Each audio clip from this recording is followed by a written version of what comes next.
I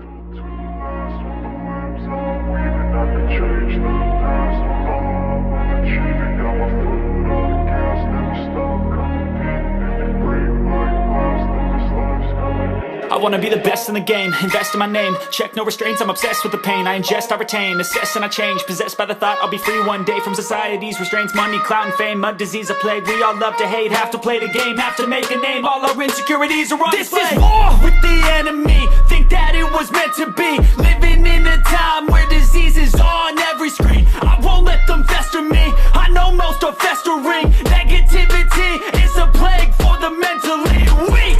No mercy, all I got is working. Never stop searching, never quench the thirsty. I'm toxic and psychotic, with this logic you can't stop it. It's been chronic since I was a boy, so neurotic and chaotic. Go to last with the webs I'm weaving. I could change the past with all I said, listen mate, I ain't fucking about. I said, I'll blow your fucking head off. And now he sort of got a bit serious, and my mate now had the shotgun out. I was in control. That attracted you to it, yeah? Well, for the first time in my life, I'm in control. People are listening to me. Grown people, not beating the life out of me and pushing me around and calling. I'm getting my fucking home back on these people, and you're going to be terrified. And that was my fucking job. I thought to myself, right, one day I thought, right, if you want a criminal, I'm going to give you a fucking criminal. The nearest thing, which was a bucket, steel bucket, crushed him across the head and chased him out into the landing and started beating him with that. Eventually he's gone unconscious, there's blood everywhere. And while I'm searching the drawers in the office, I suddenly hear the alarm bell go off. What the fuck? I've come out and he's standing at the top with his finger on the bell, blood all down his face, with a smile on his face, and he's going, "You're getting it now, cunt."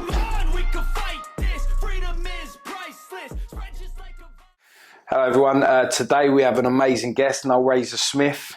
How you doing, fella? I'm doing quite well, yeah. Excellent, excellent. I'm really nice to meet you, mate. We've had some talk over the phone and some emails, and in person. It's really nice to meet you. I really appreciate you doing this today. Nice to meet you. Helping me spread the message that crime really doesn't pay. Yeah, and it doesn't. Really.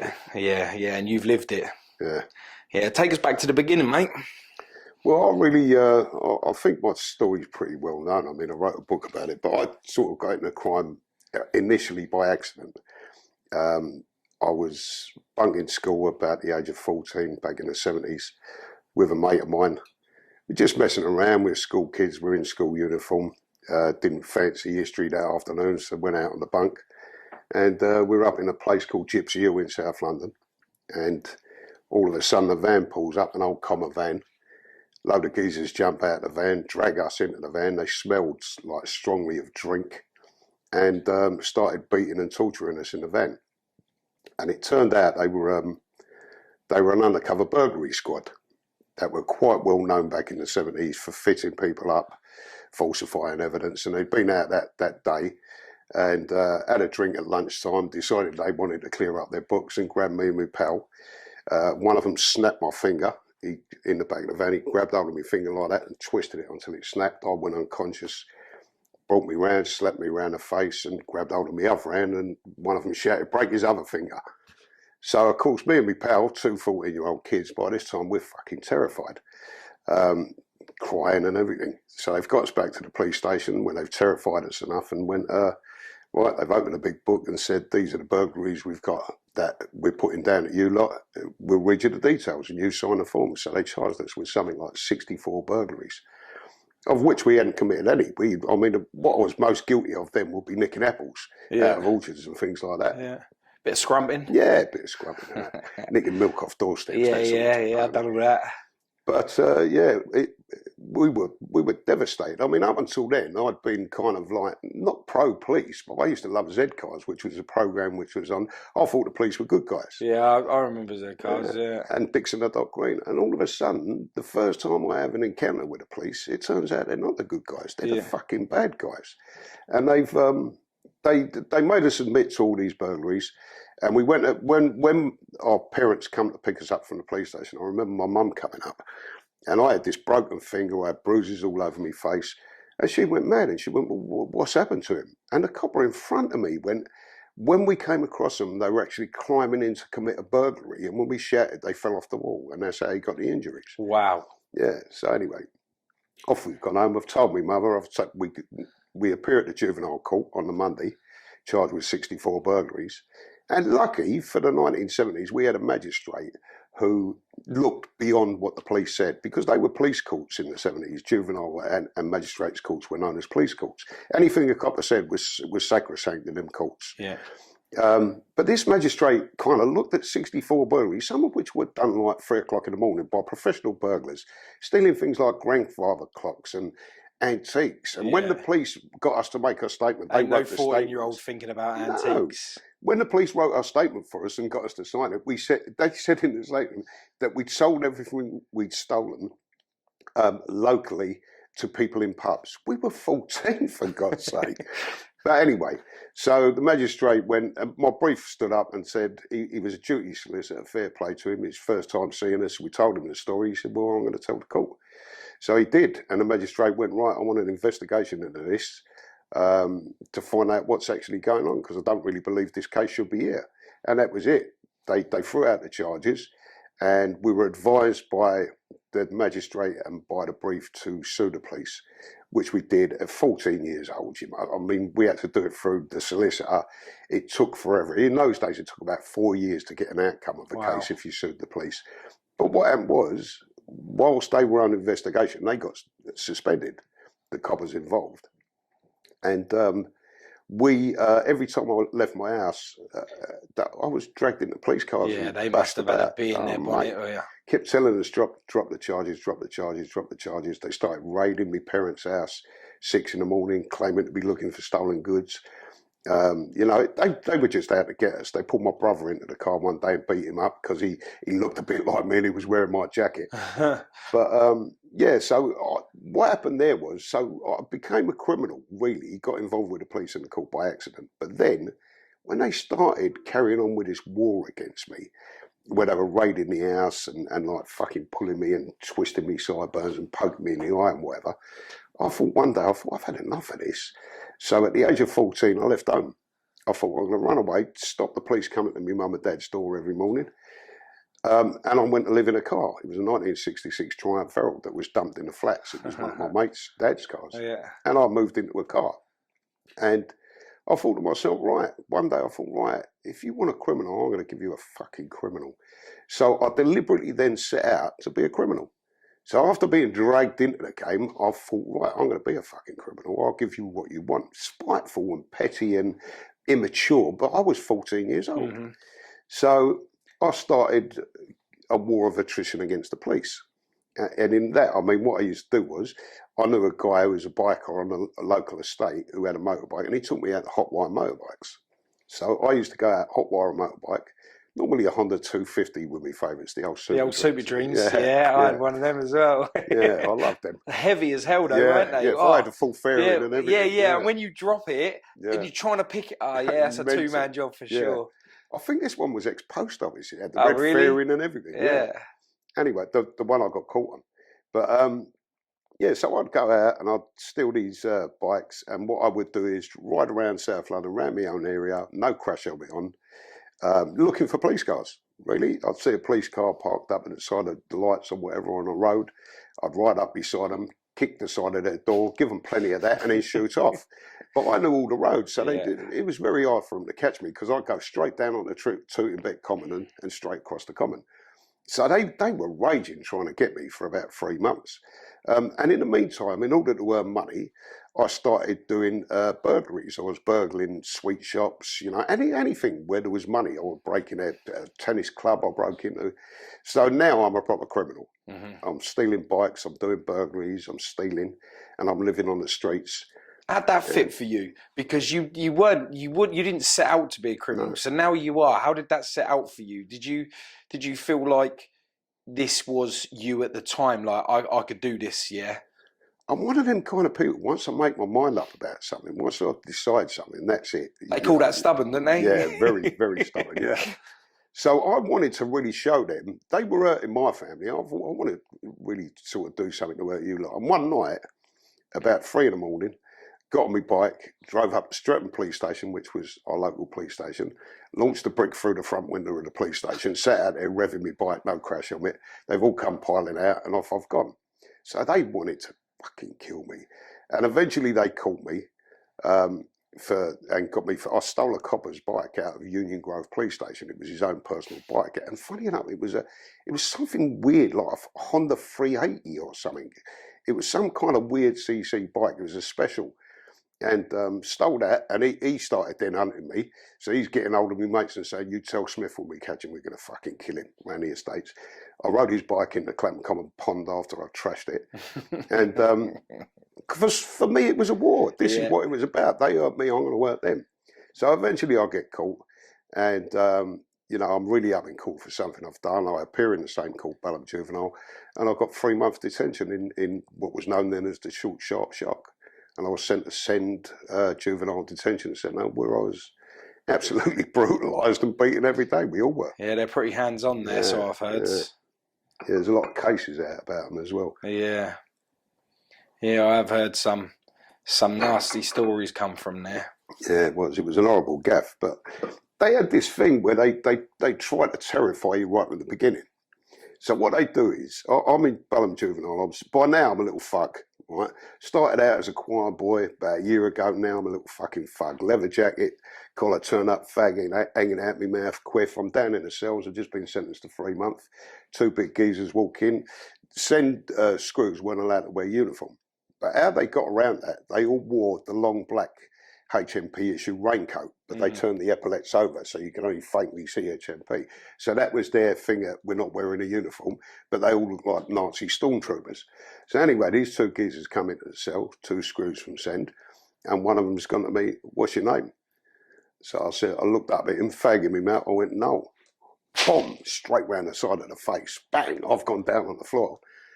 I've looked up like that, my head's spinning, and he went, "What's your name?" So I don't know what the fuck this is about now, so I can't get myself off the floor. I went, "No." Bang, round the other side of the face from the other one. I've gone down again. Now I'm terrified. "Want to know your name, not what your mummy calls you." And I've gone, "Smith." Bang, another slap in the face. So when you speak to an officer, you call him sir. So what's your name? By now I'm getting it, "Smith, sir." Good. Right, now stand to attention when you speak to an officer. I thought, fucking hell. So they've got us out into the van. There's 3 of us going there. So we're all going down to Surrey and Balham. It's about, 45-minute drive or something in one of them little green vans. And we're shitting ourselves. Right? We're all under 16. You had to be under 17, I think it was, to go to Send. So we're cacking it in the back, and these screws are telling us all the terrible things they're going to do to us when they get us there. That's what they're doing is, I didn't realise it at the time, but it was all psychological. What they wanted to do was break you down completely. Yeah, I think once they get in your mind, that's it, isn't it? So you will totally obey broken. orders like that. So they tell you all the horrors that are in there. You pull up in Send DC. I remember this well. It was a November day, and outside the van, 6 screws lined up, 3 on either side. And as we got out of the van, punching us, kicking us, pulling their hair, poking us, "Get in there, you fuckers." So we've all run into reception. We're standing there. They've stripped us off naked. I was 15 at the time. And they made us stand there for 2 hours naked while people come and went, office workers, whoever worked in admin and all that. Game. Yeah. And they all had comments to make. "Look at his arms, they're like knotted string," and all that fucking turn out. It was to break you down mentally. And they used to say in Send, it was all the screws started, "When I say go." That was the start of every conversation. So it'd be like, "When I say go, you run down there and scrub your horrible little body." So anyway, we're in reception still, we're stripped naked. And then what they do is they had 2 baths, and they'd filled the baths up with about 6 inches of tepid water. And the screw said to us, he's got me and another geezer are the first 2 in, there's another fella waiting. So he's got us standing there naked by the side of the bathroom door, and he's gone, "Right, when I say go, you run in there, you jump into that bath, and you scrub your stinking little bodies. Go!" And when he done that, I've run and got into the bath. The other geezer took him at his word and jumped, went into the bath, come down on his elbows and broke both his elbows. Wow. So he was shipped out straight away. He went straight to hospital. I'm like, that for fuck's sake. But that's what it was like, to break you down. Then they bring you back in, give you a huge bunch of kit wrapped up in a raincoat and tell you to double everywhere. And then you double down to your cell, they lock you up for the night, and that's your first night in jail, and you're in a single cell. After that, it's all dormitories. And it was just torture every day, mate. They had us doing things like, in the middle of November, the worst thing for me was they had this huge field, and what they do is they take, say, 30 of us down there, and one person would have like a wooden dowel, and they'd go along and they'd dig a hole with this dowel 6 inches down, and then you'd come along behind them and put the dirt back into it and down the top. So that's what you was doing. He wasn't planting anything. Wow. He was just digging holes and filling them in. It was make work. And from there you progressed to what they called a cassette shop. Do you remember little C90 cassettes that you used to have music on? Well, what they used to do in there was reclaim them. So they'd smash them up with toffee hammers, put the plastic in one thing, the screws in another thing, and that was your work. And for that, you got paid a bag of Murray mints every week. And that was it. But even if it was just mad shit going on there. We're all kids. Most of us didn't need to shave, but you had to shave every morning. You had to get your blade. And there used to be a screw standing at the bottom at the recess door. And if you came out without a cut on your face, you hadn't shaved. Get back in and shave. So what we used to do was just put a cut. We had fuck all to shave. Put a cut on your face, you're clear. You know, but humiliating things as well. They used to have this thing in the dining hall, where outside the dining hall they had this big signboard, and they used to have skid of the week, right? And it was like every bit of kit you got had your name on. Mm-hmm. So when you put your kit, your name and number, you put your kit in for washing. There'd be a screw in the washroom that would pull out the dirtiest white fronts and pin them up on the board with your name and number on outside the dining hall.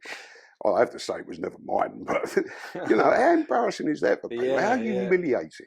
I mean, you sit there and you have a little giggle because you say it, but I imagine being there at that time, if it is your name on the board, it's got to be.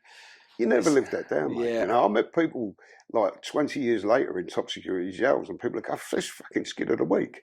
You know, it's something that we were kids. We're always going to remember that. But there was loads of little humiliations. You had to, the cook, so-called cook, the screw who done the cooking, would stand at the end of the line. Now, if you don't know, no one tells you. What happens is you go along, you get your dinner, and when you get to the last one, you're supposed to say, "Thank you, sir," to him.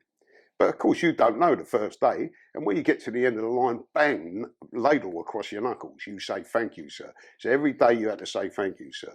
If your dorm talked at night, you had to eat standing up in your section. And so you all stand there eating. You weren't allowed to make sandwiches, even though they gave you bread. If you made a sandwich, get out. You're getting nothing to eat. It was just mental shit. Like they would come in, we're in dorms, say there's about 40 of us in a dorm.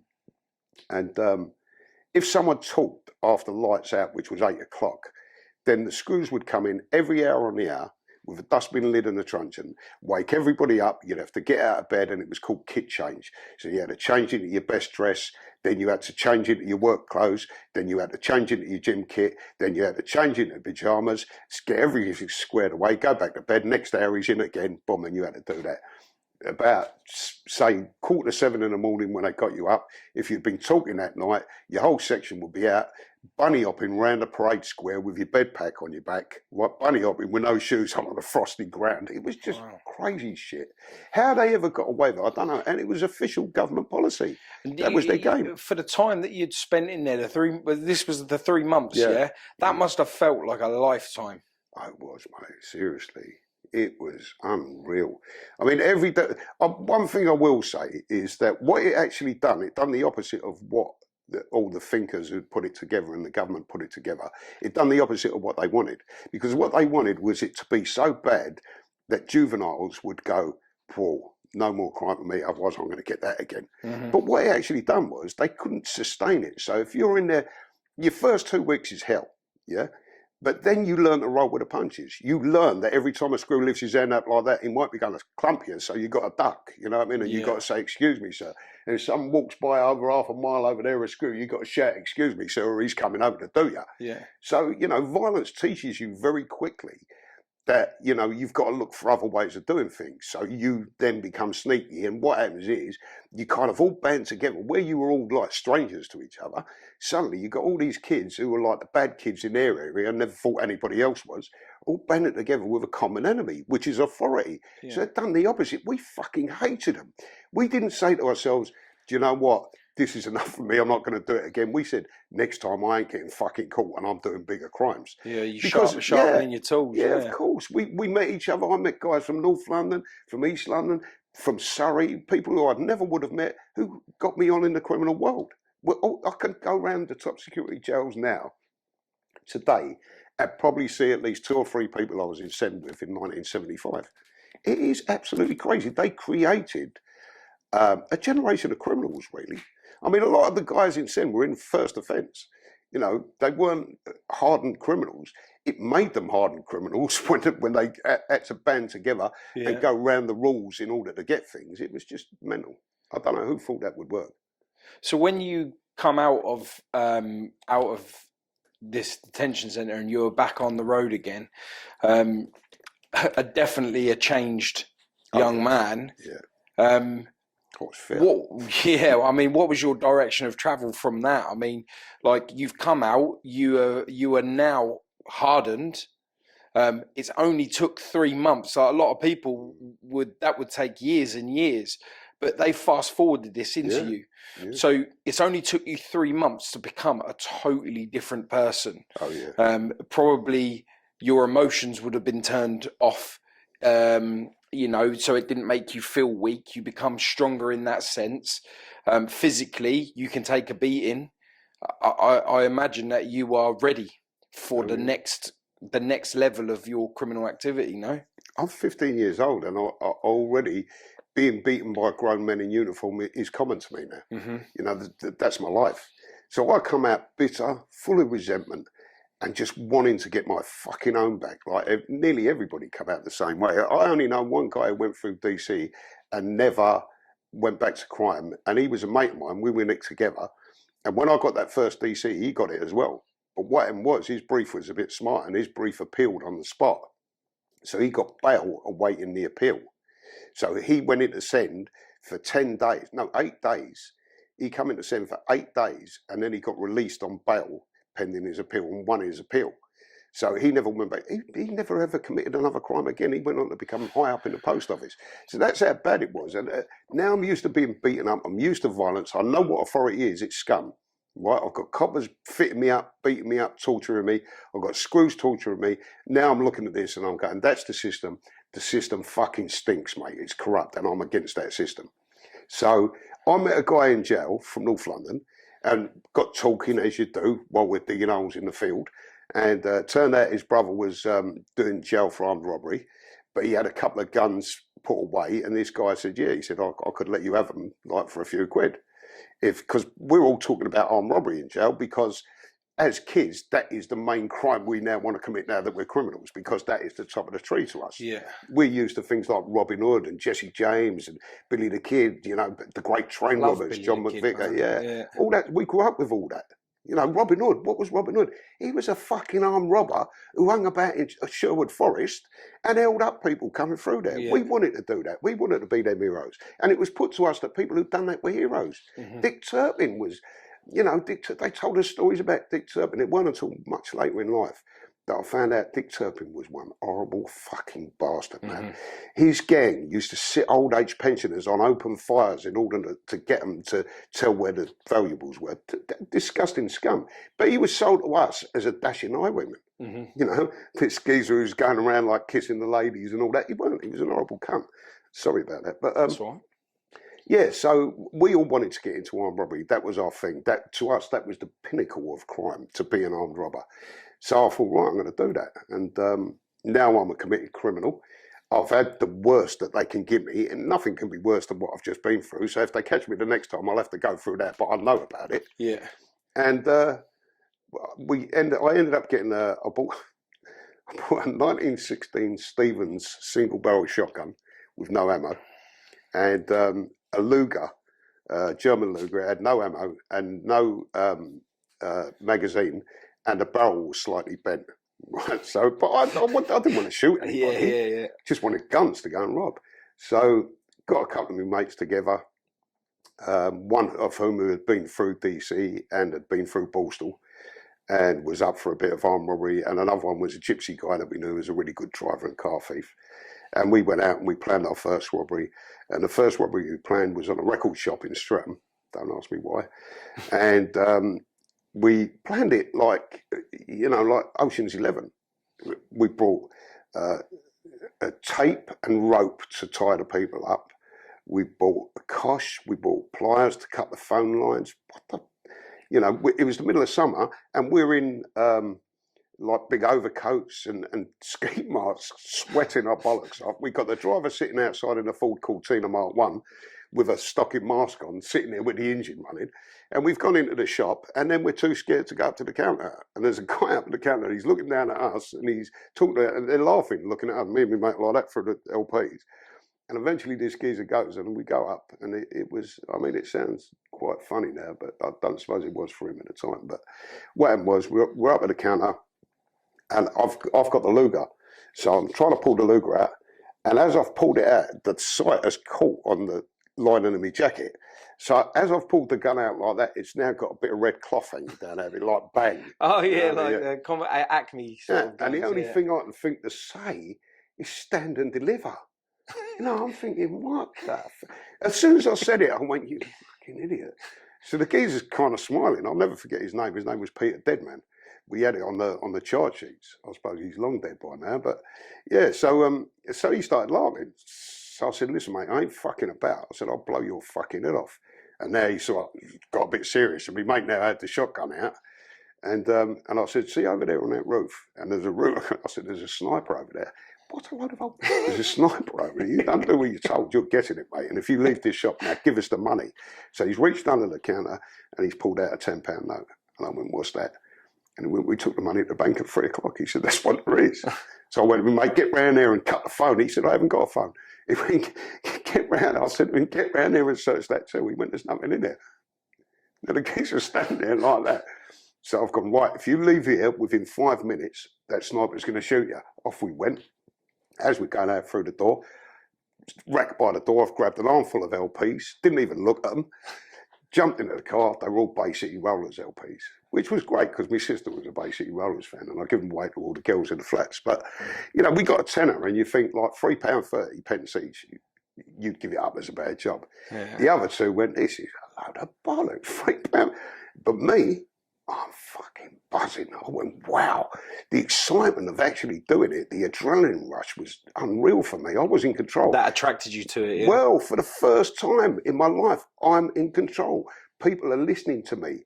Grown people, not beating the life out of me and pushing me around from corner to corner. I'm getting my fucking own back on these people, and you're going to be terrified. And that was my fucking job. So after that robbery, we started doing a few more. We've done a few shops. Started doing rent offices. In the old days, you used to pay your rent on the estate, and they'd have it in an office. And one of the quite funny stories, I suppose, is we'd done a rent office with a shotgun. We ended up getting ammunition for the shotgun and 16 gauge shells, 3 of them. And we'd done a rent office, and I was supposed to jump over the counter. By this time, we're quite experienced now. I was supposed to jump over the counter, fire a shot into the ceiling, right, to get them to open the safe. So we've got in, I've jumped over the counter, pulled the shotgun out, pulled the trigger, nothing happens.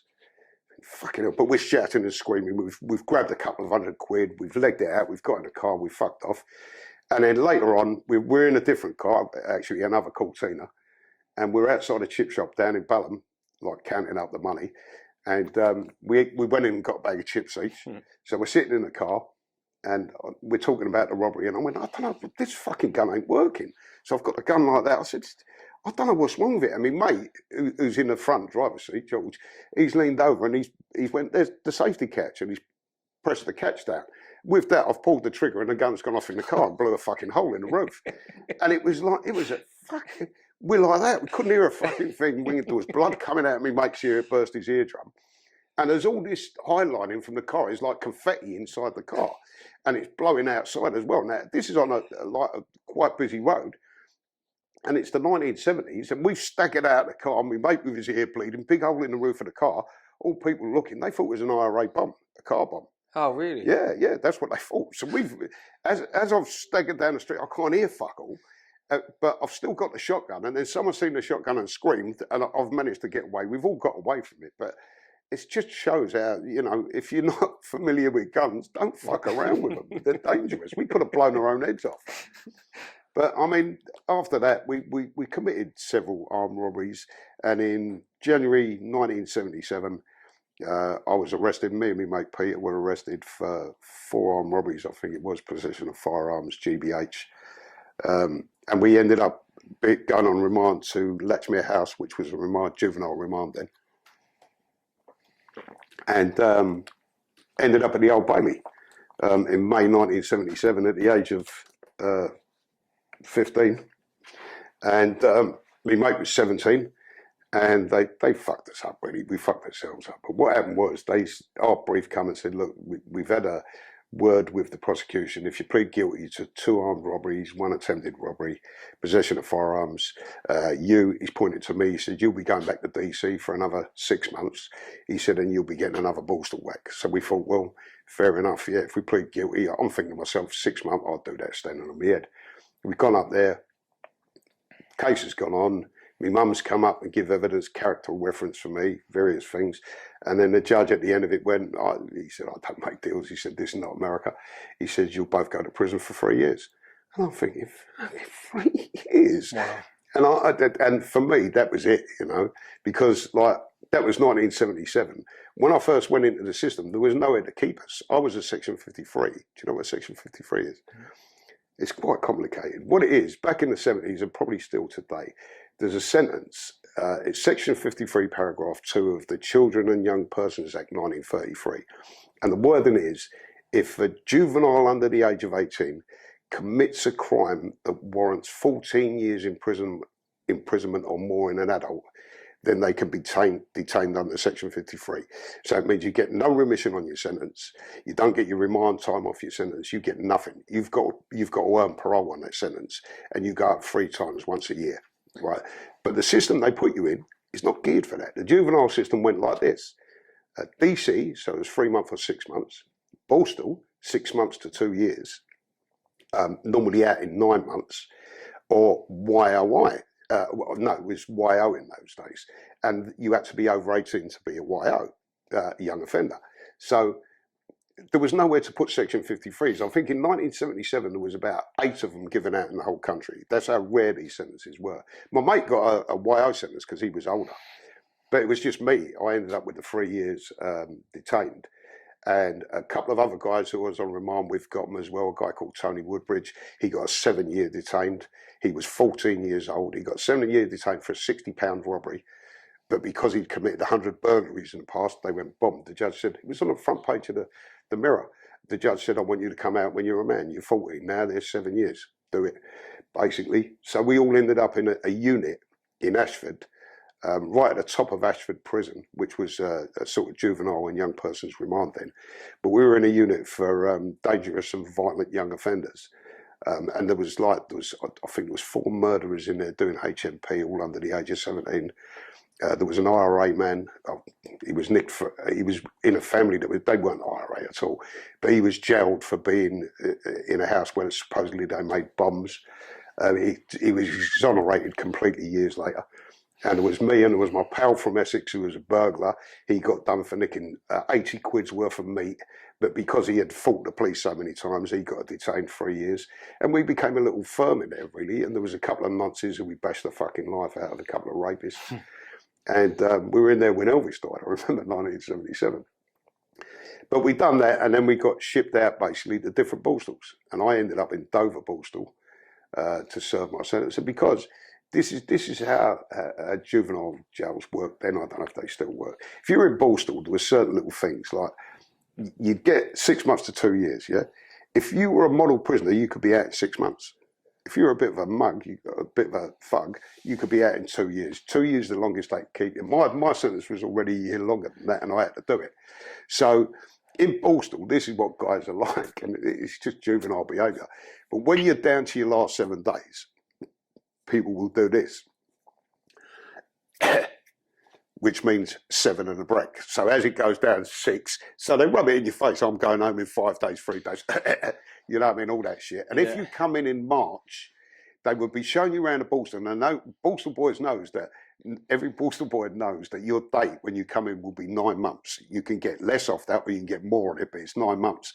So if you come in March, you're in for Christmas.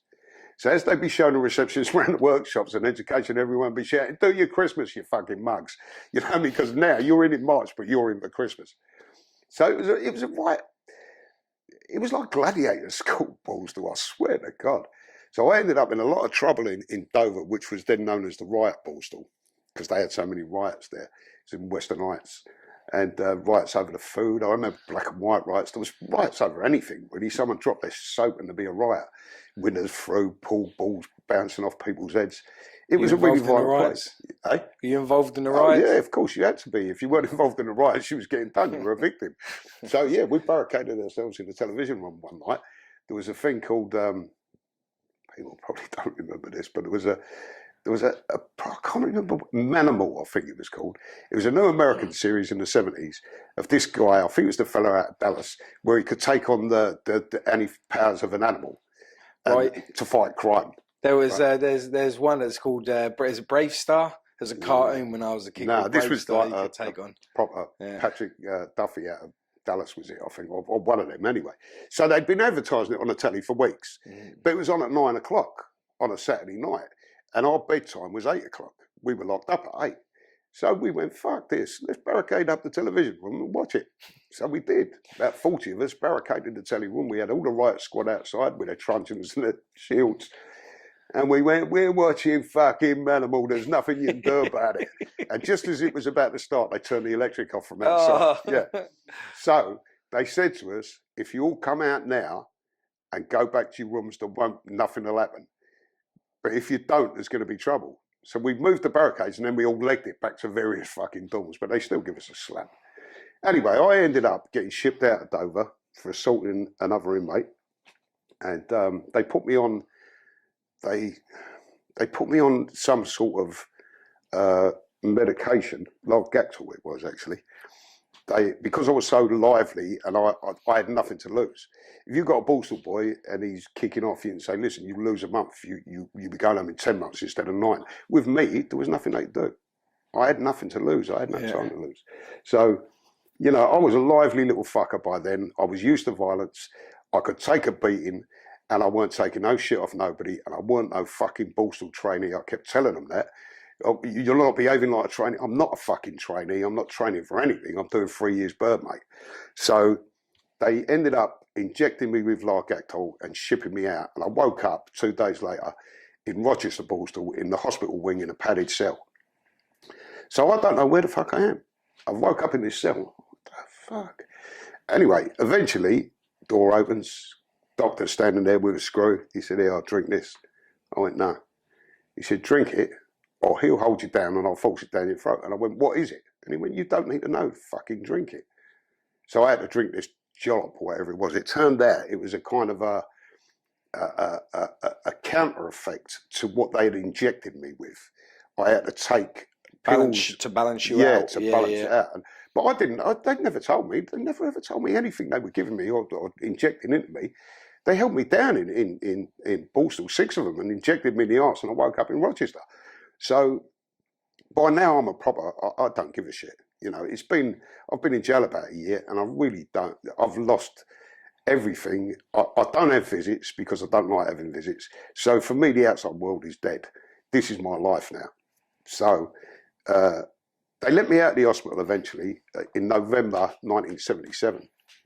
And they sent me over to C Wing in Rochester, which had just been built. It was only a year old. It was an escape-proof wing. And it was a new design, and they wanted to see if that worked. So they sent all the most dangerous prisoners on the C Wing because it was new and it was a good design for them to keep us all separated. And I spotted a flaw. It wasn't actually me. I ain't taking credit for that. It was another guy called Saldy. Spotted a flaw in their security. And what it was, we had wooden cell doors. And they had like a strip where the screws could look in instead of like the traditional eye hole. And they had a bolt on the outside, and then they had the lock, but the jamb was wooden as well. So he's sitting there one day and he went, if we get a chisel out of the fucking workshop and chisel out the cup that the lock goes into, you can walk straight out of the cell. So I thought, well, let's give it a go. So we planned it for Christmas. We were going to escape Christmas Eve, which is my birthday. Escape into the prison or escape out of the prison? Wow. Getting out of an escape-proof cell was mad enough, but we had plans. The plan was this. We're all going to do our cell doors. That night, Christmas Eve, around about 11 o'clock, once the night watchman had settled down, the plan was to creep downstairs. We had all like money, like say about, I don't know, about 30 bob plotted away because you used to get paid in cash in Borstal coins. And we had some civilian clothes tucked up. We had weapons, and we had a set of car keys, FS car keys, that somebody had smuggled into the prison. And in those days, you could open nearly any car with an FS key. Anyway, our game was we were going to come out of the cells. Anyone else who wanted out, we were going to open up their cells, come down, tie the night watchman up, take his keys, get out the wing, over to the wall, get a ladder out the works, over the wall, nick a car outside, or swim the river, I can't remember what the river's called, and get into London for Christmas Day. We all had it planned, we were all excited, it's going to be great. So anyway, I've done my door, and that night, Christmas Eve, big birthday, I thought, if I can't have any luck on my birthday, when am I going to have any luck? And what happened was the night watchman, so my cuppy's out. So now, when you lock my door from the outside and put the bolt across, right, if you was to shake it, it would move. So I've got to stand like that with my foot at the bottom of the door, pretending I'm doing something when the night watchman comes around and locks it and shakes it. Yeah. So it's solid now. So, yeah, night. So now, what I've got here is I've got the cup out my lock. It's bolted outside. I can't reach the bolt, but we'd thought about that. The strip that went across the thing was held in by screws. So we used half a scissors, and each one of us done all the screws on our hatch so it could just be pulled out. The screws never knew. So I've pulled that out, coat hanger, down outside, pulled my bolt open, I'm out. Christmas Eve, 11 o'clock at night, I'm out my cell. In the top security escape-proof cell, yeah. I'm like, that fucking Brits. Everyone on my spur knows it's happening because they're on spurs. So no one over there knows what's going on, but everyone on this spur, 15, 20 prisoners knows what's happening. They're all up at their hatches, yeah. So I went, right, what I'm going to do is I'm going to open everyone else's door. 3 of us would go down and do the night watchman. And the geezer who was supposed to do the night watchman with me went, can't you go and do it and then open us up? So I went, fuck off. I said, oh, I ain't doing him on my own. So they've gone, no, like you're out now, my lock ain't, but they started making excuses. And with that, I've suddenly heard the night watchman coming up the stairs. So I thought, fuck this. Ran down the end of the spur, went into the recess, which was a little place for toilets and sinks and all that, and buckets and everything in urinals. And it's all dark in there, and I'm in there, and I hear him, he's coming to do his clock. They have to turn the clock every hour. So I hear him, goes up the landing, turns the clock, comes back down again. I'm standing in the back of this darkened recess, and he walks into the fucking recess to have a piss. And he's standing there having a piss, singing to himself, and I'm over in the darkness. And he goes to wash his hands, looks in the mirror, and sees me behind him. And his face is like, he just looked absolutely terrified. With that, I've picked up the nearest thing, which was a bucket, steel bucket, crushed him across the head and chased him out into the landing. Started beating him with that. Eventually he's got unconscious, there's blood everywhere. Now everybody can see this, their smiles, they're going, don't open me, I ain't having nothing to do with it. Nobody wanted to come out now, I'm on my own. Yeah. So I went, you fucking bastards. So I thought, right, I'm going. So I've got to wake him up to try and find out where the keys are. I'm searching him, he's got no keys. So I thought, right, I'll leg it down to the office, they might be in the office. So I've legged it down to the office, and while I'm searching the drawers in the office, I suddenly hear the alarm bell go off. I thought, what the fuck? I've come out and he's standing at the top with his finger on the bell, blood all down his face, with a smile on his face, and he's going, you're getting it now, cunt. I'm thinking, oh my God. Sure enough, the night patrol, there was 4 of them, come flying onto the wing, and there was one screw called Mr. Ham, I'll never forget him. He was huge, he was about 6'4". He grabbed hold of me, right, they beat the shit out of me there and then, but what he done was he grabbed my hands behind my back and said to the night watchman, lay into him. But the night watchman was so weak from loss of blood that when he was hitting me, even though I was screaming, he weren't really hurting me. But like they beat the shit out of me there and then. Yeah. So they dragged me off to the block. I'm drinking more like Boris Johnson here with 2 hands. Yeah, so they dragged me off to the block and threw me into the cell within a cell. And stripped me naked, threw me in there, and that's where I spent Christmas Day. And the screws come in the next morning, and some of them who had been friends with the night watchman got a little committee together, come down to the block and beat the shit out of me again. So, you know, I expected it. It was part of the game. It was no surprise to me. I knew what would happen if I got caught. And I was that kind of guy that I would take those chances and hope that they turn out for the best. Sometimes they did, sometimes they didn't. But I ended up spending Christmas in the block down there in solitary confinement. And because I didn't have no time to lose, normally with a prisoner you would say, right, if he's a Borstal boy, you lose in 3 months, back to the wing. But they couldn't do that to me. I had one date, it was 1980. In 1977, people used to say, when's your date? I'd say 1980. They say, fuck me, we'll be flying around in jetpacks by then, 1980. That's proper futuristic. So that's how bad it was. And years later, I talked to a psychologist who said that 3 years for someone who's a juvenile under the age of 18 in prison is like 20 years to an adult. That's how it seems. That's the perception of it. So it was a long, long time. It seems very small now, 3 years, but it was a long time when you're that age and you feel every day. And what they done to me was they put me in solitary confinement. They couldn't lose me any time. So they said, right, you get no parole recommendation. And what we're going to do is we're going to keep you in solitary indefinitely.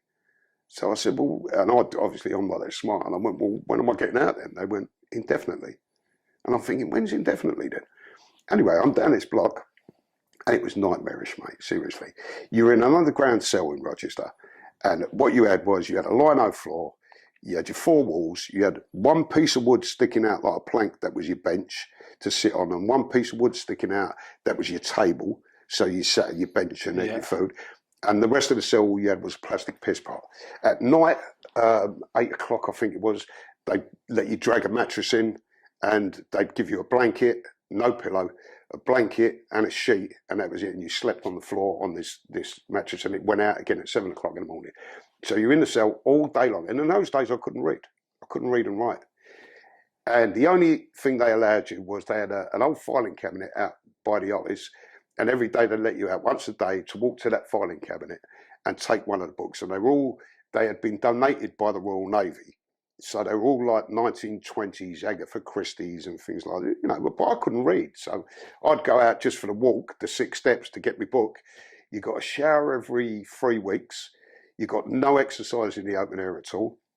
So 24 hours a day, 7 days a week, you're in this cell. You got a strip light.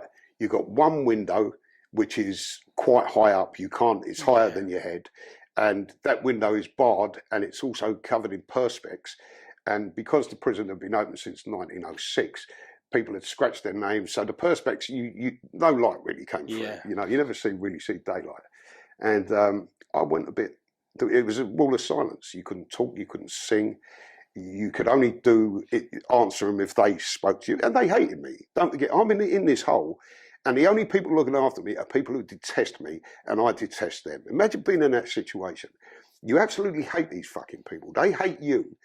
But it's their job to look after you every day. So they do the minimum. They push your food in with a broom, spitting it in front of you, all that sort of stuff. You know, the usual crap they do.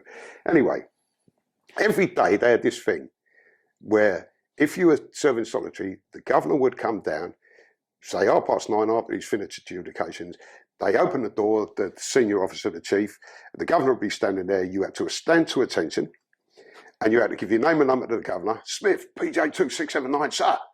And then the governor would say, how's everything going, Smith? And you're supposed to say, very well, sir. And he'd go, okay, carry on. But this is what you're waiting for. How's everything going, Smith? All going great, sir. Very good. You'll be going back to the wing today. And every day you're expecting that, and you're praying that tomorrow's going to be the day. And it never is. Months go by, and eventually you just get broken. And in the end, what I'd done was, I went out to use the recess. One of the screws had left pages from something like the Times or the Telegraph in the recess, and I took that, folded it up, put it in my pocket, went back to my cell. This is when I decided to stop cooperating after about 3 months. And the next morning, when they opened the door, name and number to the governor, I was sitting in the corner of the cell with a paper, even though I couldn't read it like that. I went, morning. Name and number to the governor. I said, you know me fucking name, fuck off. Am I going up today? Slammed the door on me. Then, after the governor went, 3 screws come in. If you don't stand up and give your name to the governor, every morning, we are going to beat the shit out of you every day. I said, well, let's get with it then. Let's have it now. Because I want a bit of excitement. I want to do something. I'm stuck in a fucking ROM. By now, I'm 16 and I'm full of fucking testosterone and want to fight everybody. So I said, well, come on, let's get, and they beat the shit out of me. Put me in a solitary cell again. So, of course, that meant that how long I was going to stay there went back again. But I didn't know where it went back to. So I had that for months. And in the end, I stopped cooperating. And I went mad. And I mean, really insane. I started, because it was echoey down there. You weren't allowed to speak. You weren't allowed to sing or whistle. But you could hear the screws' echoey voices sort of down in the office. But you couldn't really understand what they were saying. So if you put your ear next to the door, you could kind of hear these voices. And I became convinced that I could hear them planning to kill my mother. I don't know why, but I was convinced these screws were going to kill my mother. My mother hadn't even been to visit me in prison for about a year and a half. So this started eating at me. I'm thinking, I've got to do these. Do you think this was down to you being alone? Yeah, solitary. I Yeah. mean, at the age of 16, you see nothing except these walls and people who hate you every day. That affects you mentally. I went fucking mad. And I remember crouching in the corner myself. What I used to do a lot of was, because I couldn't read, I'd seen quite a lot of films. And I could remember bits of dialogue. So I used to get into the corner of the cell, put me face in the corner and act all the parts of films to keep myself amused all day. Or I'd get into the corner and sing really softly all the songs I knew. And sometimes they'd come down and bang, shut up! Like where I'd gone a bit too loud. But then when I couldn't speak at all, I used to just crouch in the cell with my face against the wall, thinking about what they were going to do to my mum. So I knew I couldn't do nothing to them. I couldn't stop them. So eventually I thought to myself, I know what I'll do. I'll kill myself. So I was serious as well. Wow. So I had a pair of prison jeans on and I broke the zipper off, like the little tab of the zipper. And I spent 3 days rubbing it against the stone window ledge to make it sharp. And eventually what I'd done was, it was that one. I dug it into my wrist and I tried to rip everything out of my wrist because I really wanted to go. It weren't no fucking about. But if I'd have had a bigger blade, I'd have been dead. Yeah, them scars look like you meant it. Yeah, I did. And I was trying to rip the veins out and everything. So eventually, like, they found me the next morning, blood all over the place, took me up to the hospital and dressed the wound and all that. And like the nurse said to me, what's going on? Well, why then? I said, I've been down that block for months. I don't know why I'm getting out. It's driving me mad. And they're going to kill me mum. And she went, what? So the next thing, I'll get called out the block to see a psychiatrist. So I got to see the psychiatrist and I talked to him for about an hour and he asked me all these mad questions and eventually he said, look, he said, I'm going to recommend that you be released from, I've been in solitary confinement for 9 months. He said, I'm going to recommend you be released from solitary confinement. He said, we're going to put you up on D-wing and see how you go. So I said, on E-wing, sorry. So I said, yeah, okay, fair enough. By now I'm beyond caring. But he said, you have to take these pills every single day. He said, and if you don't take them, he said, it will be bad for you. Antidepressants? No, or antipsychotics? No, they were, the jab they give me once a month in the arse, the pills were to counteract that. Right, so yeah. I found out what they'd done afterwards, believe me. So they let me over on this wing. When I get over on the wing, the only people that I know, because 9 months has gone by, that's a whole Borsal generation. Yeah. The only people I know are the bad bastards who've been kicking off all the time and are going to do their full 2 years like me, or like people who I know from other prisons, so from Dover and that. So I get up on the wing and I start again and I'm taking these pills and then I think, why am I taking these fucking pills? So I stopped taking them. 3 days after I stopped taking the pills, I was sitting on a bench waiting to play pool and all of a sudden I felt my finger cramping up and then my other finger, I thought, what's going on here? And suddenly I cramped right up and my arms crossed, my legs came up and I could not move. And eventually the screws had to put a broom handle through my arms because I was cramped to fuck, Wow. in intense pain, and brought me over there. And the doctor went, you haven't been taking the fucking pills, and give me another injection, which loosened me up again. He said, that's why you have to take the pills. That messed with the salt in your body and the calcium. So your bone, your joints just, everything gets tight and it just locks you up, doesn't it? Yeah. So he said, you've got to take them pills. So, I had to. And eventually I come off the injections, they let me off them. And I got my head down for about a year and started, I went to go, I couldn't read and write. So I actually learned to read and write in the block in Rochester, actually. I forgot to mention that. A priest taught me. Did you, you found religion or you just, no, it was just I grew died up in time? I grew up as a Catholic, right? My mum used to send us to church. I hated church. Every hour in church is like 30 years out of church. It was that long and boring. I just absolutely detested it. Never liked the smell of churches. So when I went into prison, they always asked you religion. And I said, I ain't got no religion. So they put me down as Church of England every time. Fucking Church of England. I ain't got no church, but it was a white card. Church of England was white card. Catholic was a red card. Muslim was a blue card. So they had to fit you into some box. And it was a Catholic priest, actually, who came down there and saw me kicking a book around the floor of the cell and went, why are you kicking that book around? I said, I can't read. So he said, can you read at all? I said, I can read a little bit. I've done junior school and whatever. So he said, well, let's see what I can do. And he asked them if I could have a pencil and a pad. And the governor said, no, if he has a pencil, he'll stick it in someone's eye. That's how much they thought of me. So he said, they eventually give me some crayons, and he brought down some easy reader books, and gradually he'd come by every day and I'd ask him different words and things like that. That was the only sort of good thing that come out at that time in the block. He was there for about half hour every day, 4 days a week, I think. But he wouldn't come in the cell. He wasn't allowed in the cell with me. He had to do it from outside the cell. So, no, I was never religious. And the only time I really went to church then was the anniversary of Elvis's death in '78. I went to the prison church. So, no, I weren't religious at all. But he done a good job. Sounded like a good guy. Yeah, he got me into reading. And for that, I'll be forever grateful. It almost opens up the prison that's in your head, because that helps take you away from the solitary that you've been given, and that's like just absolute pain and torture. To be able to read a book, especially be able to visualize the read of a book, would definitely take you away from that moment of just going mad, I guess. It was a release for me being able to read. Once I could read, once I started reading, I was a voracious reader. I used to read sometimes 4 or 5 books. Like I'd have 4 or 5 on the go all the time. Any book. I didn't care what it was about. I would just read because I'd never read, so I was soaking it all up. And that really that made me settle down in prison more, and it made me feel better because I could escape into a book, and I didn't have to be looking at these walls and these same people every day.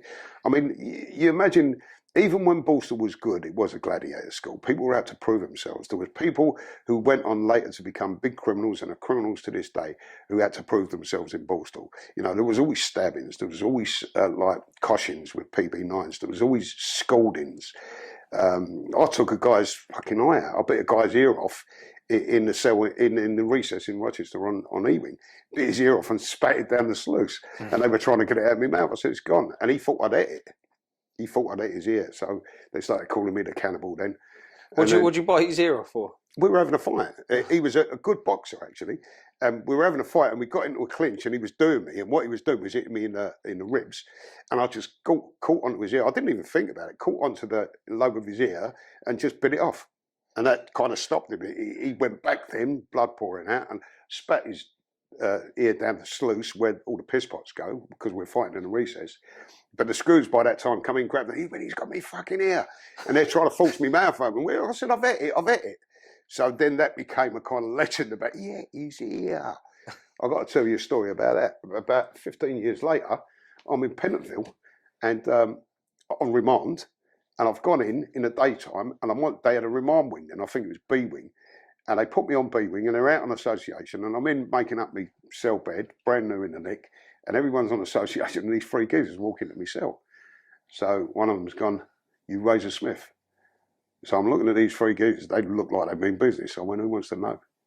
So he said, I do. So I said, who are you? He said, don't you recognise me? I went, no. And he had long hair, and he pulled his hair away. He's got a bit of ear missing. When it's me. I went, fuck it. And I'm thinking, well, I'm dead here. So he went, that's my brother. He went, tell him, didn't you eat my ear? So I'm looking at him, I went, yeah, I ate your ear. And he went, welcome to the family. He said, we're almost fucking related. And these geezers looked right after me in jail. They classed me as family because I did the brother's ear. Seriously. I mean, you can't hide some of the things that happen in prison. It's just mental. But yeah, that was years later. But anyway, back in Rochester, I settled down then, and I went on what they called a City and Guilds building course, done scaffolding and all. I really loved it. I really enjoyed doing the work and that. And eventually I was given parole in I've got it in 1979, May 1979.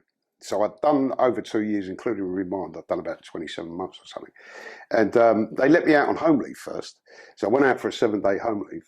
Had a great time, you know, and thought this is it. But at the same time, no, I was fit for fuck all except prison and crime. So got out eventually. I got recalled on that sentence, ended up doing every single day of the sentence, was released in May 1980 and come out with previous convictions for armed robbery and violence and possession of firearms and a long fucking violent sentence behind me. And I was 18 or 19 and I just thought, this is my life. So as soon as I could, set up a little firm, went robbing, took it seriously this time and carried on all my life. So that was my start out in crime. It was quite a ride, I've got to say.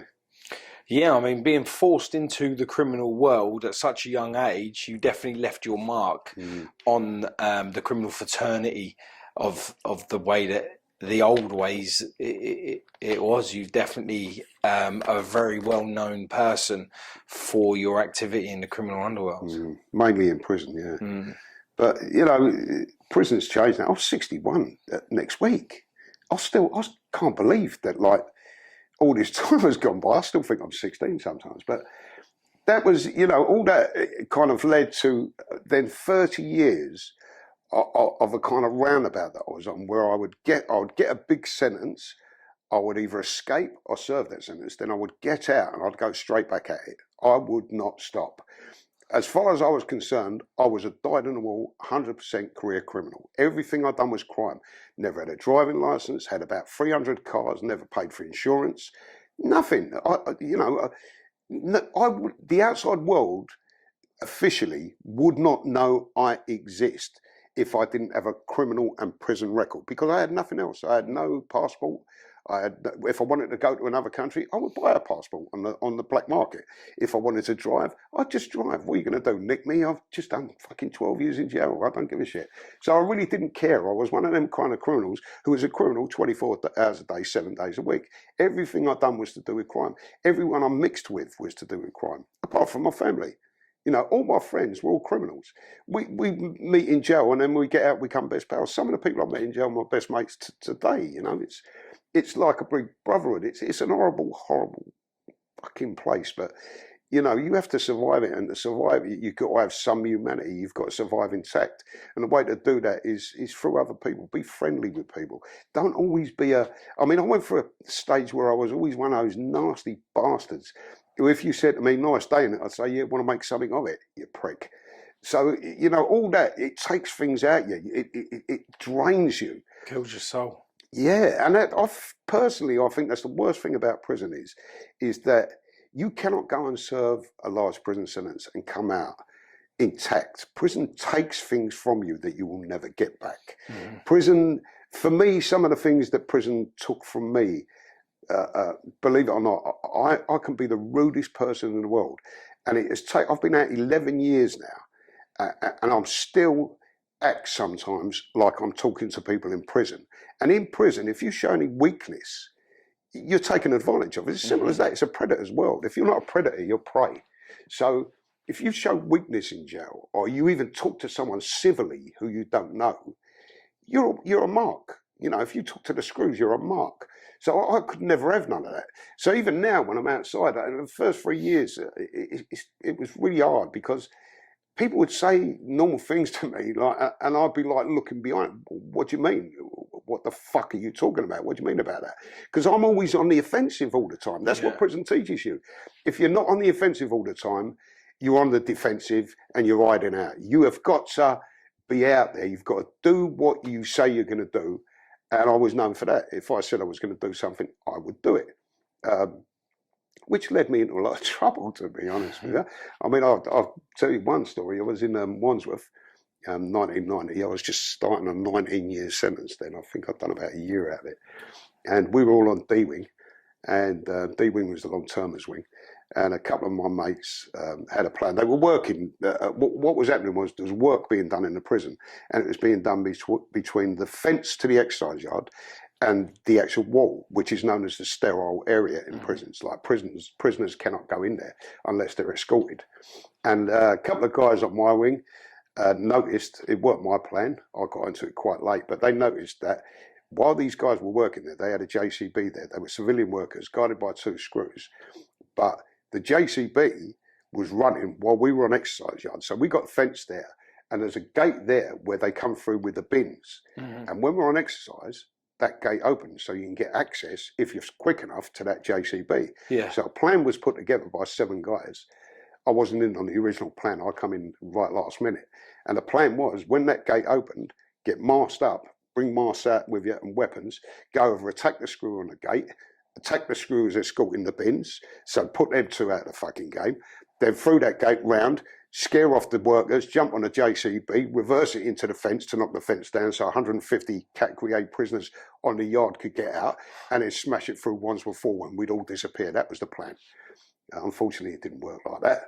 What happened was the first 7 got out through the gate, done the screws, got through the gate, but a screw managed to slam the gate. So now there's 150 of us on the yard, and the 7 prisoners have managed to get through where the workers are. Screws tried to put up a fight out there. Prisoners picked up the shovels that the workmen had and chased the screws off. They're up on the JCB, all 7 of them. One of them, a guy, when they planned it, he said he'd been driving JCBs all his life. They had a key smuggled into the prison, a JCB key, in case the driver took the key when he left, so we could still start it. And this guy who claimed to be driving JCBs was a bullshitter. And he got found out right at the last fucking minute when he's sitting up in the driving seat. Yeah, it was on the stands, the hydraulic stands, and he didn't know how to take it off the hydraulic stands. So he's fiddling about, the arms going up, and they're standing up. By now, all the alarm bells are going. There's screws running from all over the prison. That when they see the guys on the JCB with the shovels, they stop. But then one of them has a smart idea, one of the SOs, and all the rubble that's broken up on the floor, he picks up a big lump of concrete and throws it at the first prisoner, and then all the screws, about 40 of them, pick up concrete. Every window in the JCB was shattered. There was concrete bouncing off prisoners' heads. They were proper slaughtered. I was glad I never got out of the fucking gate. Yeah. But I'm still on the yard, me and another guy. Now, bearing in mind there's 150 supposedly dangerous prisoners there. A couple of the train robbers, people who you'd know. Yeah. If I mention their names, you would know them straight away. We're all supposed to be anti-system and we all want to escape. On that yard, I started fighting the screws. Another guy started fighting the screws. We were the only 2. I ended up knocking a screw out, turned on another one. Then they all jumped on me. My other pal, Jimmy, they jumped on him and they dragged us off the yard and they dragged them down to the block, beating them as they dragged them. And nobody done fuck all. And once again, I was the unlucky one. Sounds like I'm a fucking jinx. What happened was, we all got nicked. So there's 9 of us now, nicked for attempted escape, gross personal violence on the screws, and inciting a riot, right? Because all the people were shouting on the yard. So 5 of them are Category A's, 7 of them are Category A's, the ones who actually got out on the thing. And they've been made high-risk Category A's. So they've been shipped out to prisons all over the country straight away. And then I'm kept in Wandsworth, where it's actually happened, because I'm not a high-risk Category A, I'm just Category A. So I get to stay in the prison where I've done all this, assaulted screws, and they beat the shit out of us again. You must have been really loved after that. Mate. When they brought me down to the block in Wandsworth, this is what happened. There used to be a guy who was the world's strongest man, Taylor, I can't remember his first name, but he was a screw in Wandsworth. He was the gym screw. He was 19 stone, this geezer, when he weren't training, and 21 when he was. And he was huge, right? Paul Taylor or Steve Taylor or something, his name was. Steve Taylor sounds familiar. Yeah. But he was forever on the telly on the world's strongest man and done all the competitions. Anyway, when they come to get me in my cell, when they locked the whole prison up, my pal next door went, "They're coming for you." You could hear the footsteps coming down. And 6 screws, and Taylor was in the front of them. Now, fair play to him. I opened the door. PO went, "You can either walk to the block or you can be carried by this mob." So I'm standing there still trying to put on the front. I went, "I'll fucking walk." And Taylor was right at the door. He couldn't even fit through the door. And as I've come through, I thought he's going to clump me. And he's moved aside. And as I come through, I'm in front of him now. And one of the other screws has gone to reach over and punch me. And he's knocked his arm back. And he went, "Walk." Never laid a finger on me. Walked down to the end of the landing. And there's a big centre in Wandsworth. Right, the whole prison's banged up. The only people out of the staff. They've already beaten the others bloody down the block. They're dragging me down now. So we get to the end. This is D-wing, yeah? There's a round circle. You're not allowed to walk on the centre. And there's wings going off. And there's E-wing. And the block is downstairs there. So if you walk from there, it's about 20 steps. They made me walk all the way around that circle. As I'm walking around the circle, the only prisoner in, one of the governors went, "Draw battens," shouted, "Draw battens." There's about 50 screws there, all pulled their truncheons out. And he went, "Have at it." I'm walking around the thing, and they've all bent down, and there's a metal grating. They all started banging their truncheons on the grating. So it's just a cacophony of noise as I'm Yeah. going around there. I'm shitting myself. With the echo as well, and that must have been Yeah. daunting as hell. It was terrible. And all the governors are there. So if I get killed, there's no one I can complain Did you to. feel like when they pulled Rudd Battens that this was your time? Yeah. Even afterwards, when I was being taken out, what happened was I got to the top step of the block, and I looked down, and there was 4 screws down there with their sleeves all rolled up and blood all over their shirts and everything, where they'd done the other guys. Yeah. And they fucking launched me off the top of the step down to them. Yeah. Dragged me into a cell. They're beating the shit. But it makes me laugh now, really, what happened was I had recently become a vegetarian because the meat was so shit in Wandsworth, and you got supplements if you were a vegetarian. So as they're beating me and stripping me in the cell, they have a screw. The normal thing is when you're in the cell to be an SO standing there reading off a list, name, number, date of birth, diet, religion, so they can put it on the card. Yeah.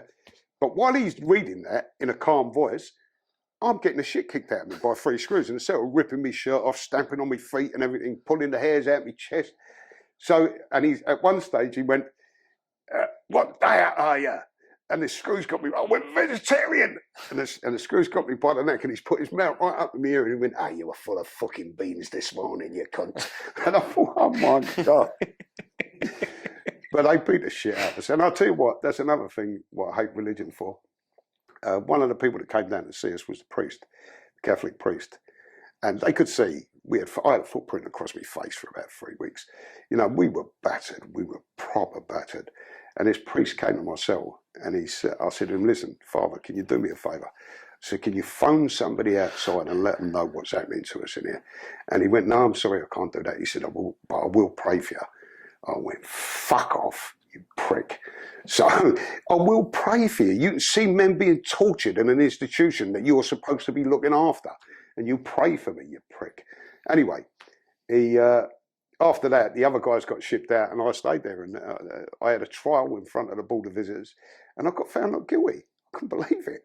They because less than 1%. It was a good job you was on the other side of the fence. Yeah.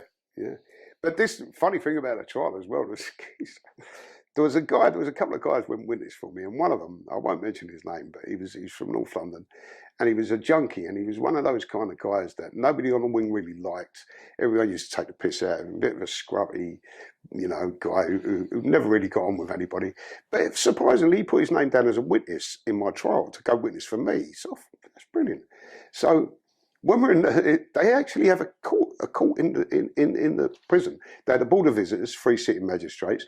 They sent down a prosecutor from the Home Office to prosecute me, and I was allowed to have my own brief. Less than 1% of prisoners who appeared on Board of Visitor cases were allowed their own legal representation, and I was one of those 1% because the charges were so serious. I was done for gross personal violence of 2 officers, which carry life sentences, unlimited bird. I was done for inciting a riot and attempted escape. So eventually they dropped the attempted escape because I didn't get out through the gate. So when they're doing the trial, this guy who's giving evidence, I call him to give evidence. So the screws are all coming one by one, all told the same story to convict me of riot. They said, "Yeah, Smith, apparently I shouted, 'Let's do it for Strangeways,' which had just happened a month before." What a load of tosh. "Let's do it for Strangeways." And everyone, I was waving my arms about, screaming and shouting and attacking screws. And my brief said to each of the screws, and what were the rest of the prisoners doing? The other 150 men who were on the yard with him. Well, they were screaming and shouting and waving their arms about. Well, how did you pick out Smith in particular then? "Well, he's a bad one. We know him, don't we?" My brief went, "If this was a court of law, that wouldn't even be evidence. We know him. He's a bad one." "Well, how did you go and get him out of his cell?" "Well, we looked where he was in his cell." "But how did you know who he was?" Anyway, it went on like that. Anyway, this guy come and give evidence. So he's told the story, and the prosecutor they sent from the Home Office went to him, "Mr. So-and-so," he said, "I have your record here." He says, "You have 30 convictions for burglary, theft, stealing cars."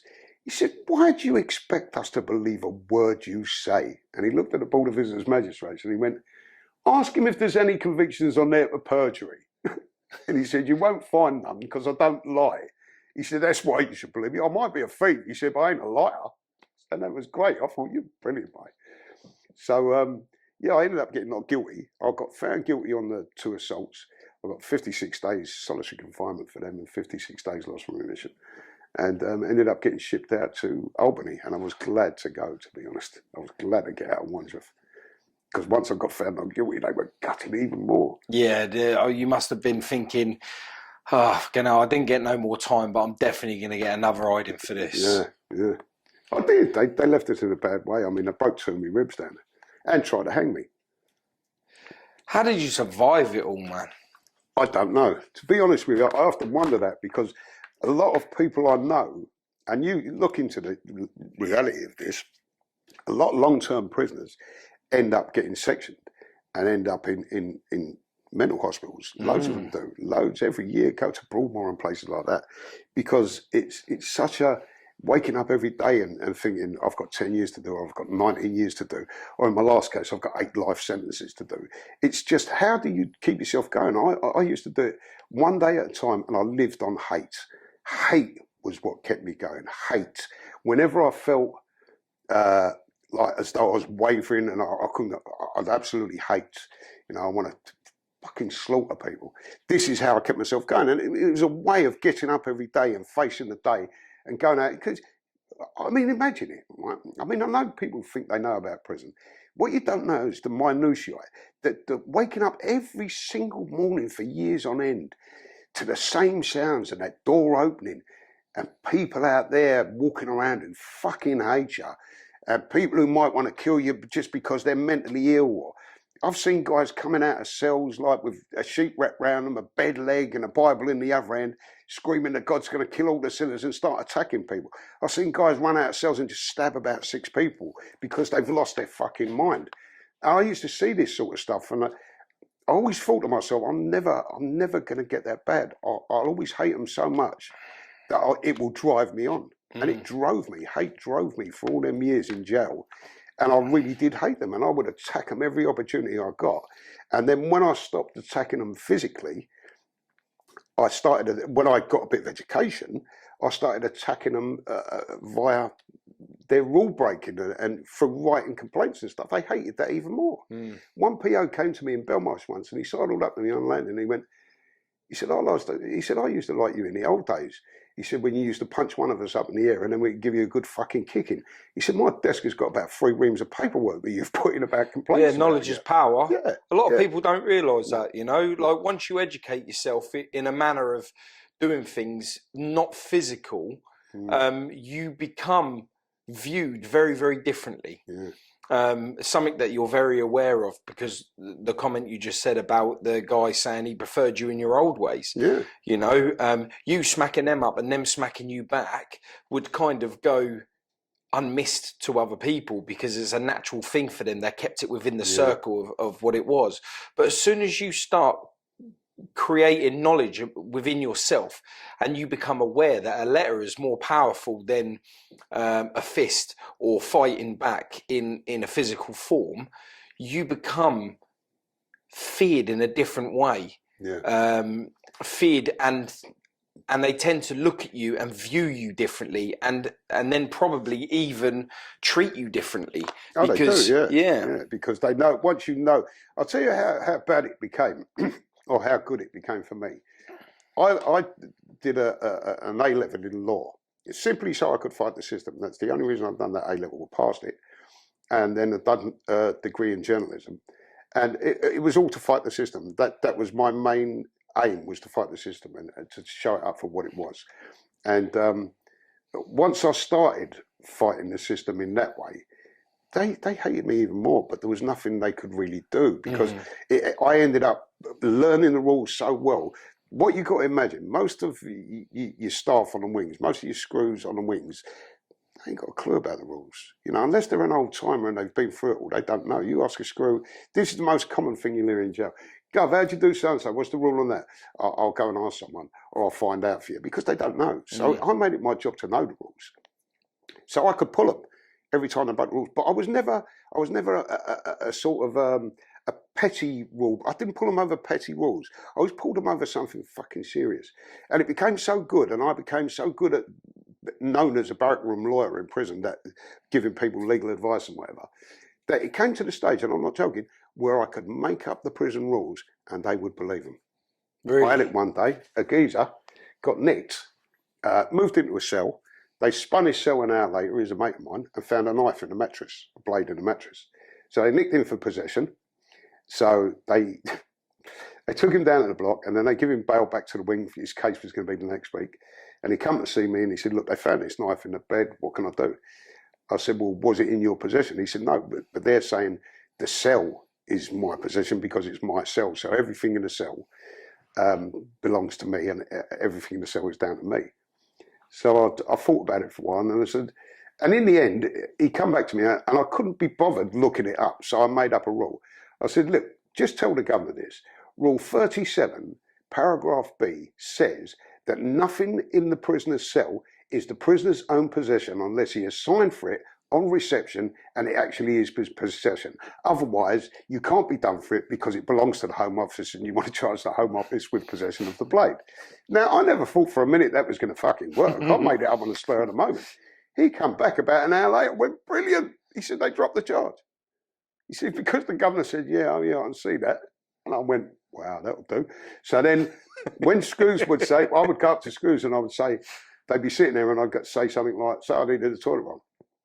Governor, I need a toilet roll. Yeah, I'll get it in a minute. Hang about. What do you mean you'll get it in a minute? Human Rights Act, 19 so, and I'll make up a whole thing to say you have to immediately supply toilet roll to any prisoner who asks it. All right, Smith, I'll do it. No such thing. But they believed me because I was known as the rules man. So I went from fighting them physically, and get it, I've got to say, fighting them physically, I never fucking won. I got battered every time, mate. You can't. Yeah, you're outnumbered. You're never going to win physically. I'm not hard enough to like Jimmy Boyle to be like getting close to death with these people. But you know, I fought back as much as I could. But everyone in jail knows you fight back against two of them, there's going to be six of them there. Yeah, they're going to beat the life out of you. So I was never hard. I was never known as a really hard man punching Screws up in the air. Yeah, I'd punch him up in the air, but then I would lose for it. It was stupidity. It was absolute mental shit. I was never a gangster, by the way. That's another thing. I noticed I've done a thing and somebody said about easy. I was never a gangster. Gangster ain't that. I was working criminal. There's a difference. Yeah, and do you know what it is? The more you see, before I started doing podcasts and I met all of you guys, you know, hardened criminals like yourself that's been in the system for many, many years, you know, and they've done the things they've done.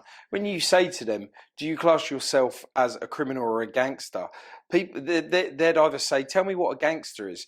And it's all Hollywood. It's all Hollywood because it's all Hollywood and the new generation. Yeah. And this is why I try and I do a lot of education with the youngsters, these new criminals coming up, and I say to them all the time, you know, I'm coming across hardened criminals, real criminals, not gangsters, real top of the top chain level criminals that have lived, breathed it, and they all regret it. Yeah, they all regret it now, you know, and these new criminals that have coming through the system that are calling themselves gangsters and roadmen, not even getting past the first level, and they're serving life sentences. Yeah, exactly. And it's so hard to see that some of these kids, especially in my area, I've known their parents. You know, I've seen the kids be born and grow up to find that they ain't even hitting 16, 17 years old, and they're now serving life sentences. Yeah, it's crazy. You know, that's the prime of their time, you know, and it's gone all because they're trying to be Hollywood. Yeah, they're sold this idea of what being a criminal is about. It's like you're Ocean's 11 or you're Ronnie Cray or whatever, and it's all just nonsense. I mean, at the end of the day, the Crays they never done crime. They were gangsters because they never committed a crime themselves apart from murder. They never went out and robbed the post office. They never went shoplifting. They terrified innocent people into giving them money for protection. How is that? And I see people looking up to these guys all the time. There's Facebook like fucking sites about them. There's a million books. When I wrote my last book for John Blake, he said the first thing he said to me when I offered him a book, he said, it ain't about the craze, is it? I went, no. He said, thank fuck for that. He said, every book I get offered is about the craze. someone knew them in some way, or someone knew this and knew that. Why do people look up to these guys? They wore sharp suits, but they nicked the tenner off every shopkeeper every week. That was their firm.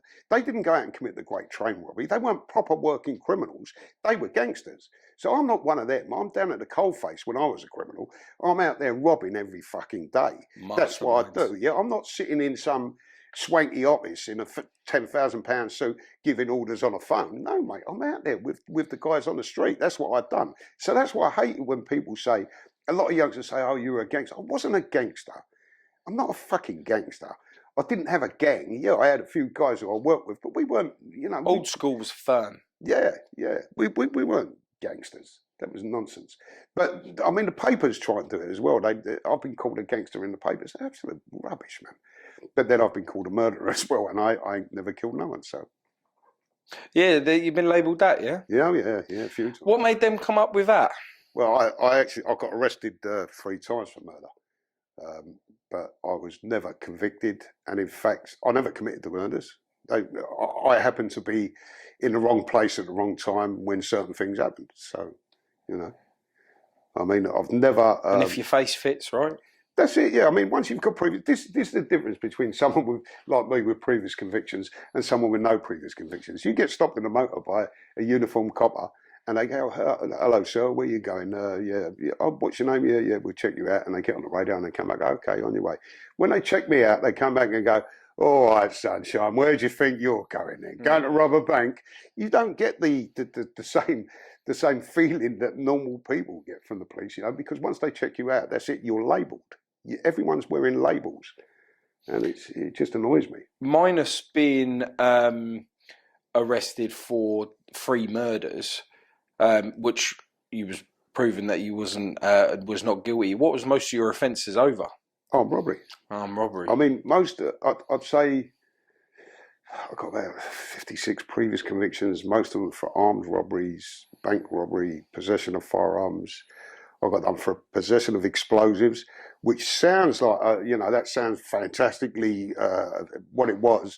I'd broken open a shotgun cartridge, poured the gunpowder out, because what we used to do was, in the old days, one of the tricks of the robbers that I learned from some of the older ones in the 70s, if you had a double-barrel shotgun, saw the top off the plastic cartridge, pour out the shot and the gunpowder, so you've only got your primer in there, load it with rice or rock salt, super glue the top back on, then you've got one in the barrel that you can fire and it sounds like a shotgun going off, and when the rock salt or the seeds hit anything, it sounds like shot, but it's not going to kill anybody. Yeah. So that'll be your warning shot, so you can fire that off in one.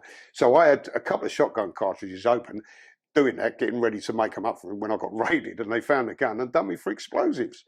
So I'm a category A, done for gun and explosives, and really it was just 2 shotgun cartridges that were open. Just trying to make the noise. Yeah, just to not kill anybody. How long have you served total? 32 years, Wow. Yeah. I mean, and you say you're 61 coming next week. Yeah. That's just over half your life. Yeah. I was talking to someone about it yesterday. They were talking about the 90s. I was out twice in the 90s. I was out in 1992 for 3 months, and I was out in 1997 for a year. And that was the only time I touched the street in the 90s. The 80s, I was rarely out in the 80s. I went in 89. And then my last lot of sentences, which I got in 99, were 8 life sentences plus 8 lots of 10 years. So I got a 2-strike life under the 2-strike Act because I had previous. So I've got. And then, of course, you're probably on life license now. Yeah, for the rest of my life. Yeah.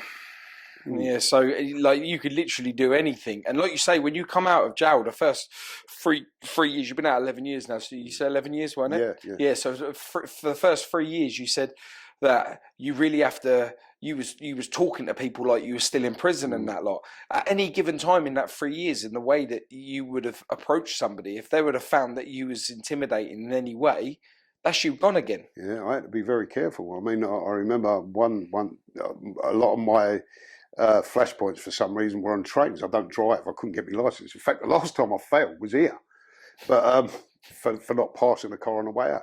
But I use a lot of trains. So when I first got out, when you come from a prison environment where it's very small, everything's contained, you don't see that many people and you just see the same people all the time. Let someone loose in Waterloo Station or somewhere like that, it's a nightmare, mate. There's people rushing about everywhere. But you must have panic attack in the works. But 3 people bumped into me, and each one I thought to myself, if this was Parkhurst, I'd have stabbed you by now, just walking into me and saying nothing. Yeah. People in jail give you the respect because we're in confined spaces. If you want to pass someone, you excuse me. People in London, they're looking at their phones, walking right into me. I'm thinking, you know, and I'm thinking, I'm out on a fucking day release. I'm getting parole soon. I can't be having fights. So a lot of my things happen on trains, particularly with ticket collectors. And I was thinking the other day, it's because they've got uniforms on, I think. Yeah. And they're a bit officious. I think uniforms do change people. Yeah, they do. And this is what I hate. This is the trouble I get into on trains. I buy me a ticket. Right? This has happened to me about 3 or 4 times. Ticket collector comes down. Tickets, please. I show me a ticket, and he tries to take it at me. And what do you do, mate? Well, I need to take the ticket. No, I bought the ticket with my money. It's my ticket. I'm showing you. You can see what it is. Why do you need to touch it? Well, I need to write on it, and it's actually British Rail's property. I wouldn't know, it ain't. I paid for it. You didn't pay for it. These sort of things. Yeah. And because he's got a uniform on, I'd have that argument. If he didn't have a uniform on, I'd have went here, mate. Yeah, but it's just did you find that because it was official and the trauma that you've had from people within uniforms or official? Yeah, it scares the life out of me when I see uniforms. Now, even now, I don't drive, but I'm in the car with my wife, and even now she'll tell you, "Oh, look at me." I go, "Please be honest." Like, yeah, it's like that. She goes, "So what?" Oh yeah, of course, yeah. It's like that. I see a police car. I come home from work one day, and it was a police car parked in the car park next to my flats. And as I come around the corner, I see the police car, and I swear to God, I was almost going to turn around, get back on the train, and fuck off, and get back to London, because I thought they got to be here for me. It can't be no. They weren't. They were around the corner in the chip shop. But it's that kind of thing, and it's also you get it with the crime side of things as well. I go to when you're a robber, you're forever planning robberies. So you normally have 6 or 7 in your head that you've looked at, that you know are possible, and that could be next on your list. But because the flying squad want to watch people so closely, you do things on spec, which means you do one they're not expecting. You can't plan too closely. So what you do is, you'll see a security van delivering to a bank, and you immediately glance at your watch. What day is it? It's Thursday. It's 10 o'clock. Right, next week he might be here again. So then you go back and you watch it next week, and that's how you plan your robberies. Now I go to my own bank, the security van there, I'm immediately going like that. I've no intention of robbing it at all, you know what I mean? But it's just a thing. You can't help yourself. Habit, yeah. And it's the same with seeing the police. Every time I see the police, it goes bump, because I think, what are they here for? And the funny thing about it is this. Did they see me look at my watch in the yeah. For about 30 of the years that I was nicked, I was never nicked by the uniforms. They never nicked me. It was always the flying squad. So I've got no sort of, but it was uniforms who beat me up originally. They were uniform, but they were plain clothes on the top. And when they appeared in court, they all had the uniforms on. But the uniform just does something to me. It riles something in me. Now, if you're wearing a uniform and you're quite polite and you're nice and you're all right, I have no problem. Is it the same with suits and that lot? No. But the minute you get a bit of timbre in your voice, to me, like it gets the ticket. Who the fuck are you talking about? It riles something in me. You know what I mean? I'm very much the same when it comes to not so much uniform. I'm very much the same when it comes, like you say, when you hear a bit of timbre in the voice.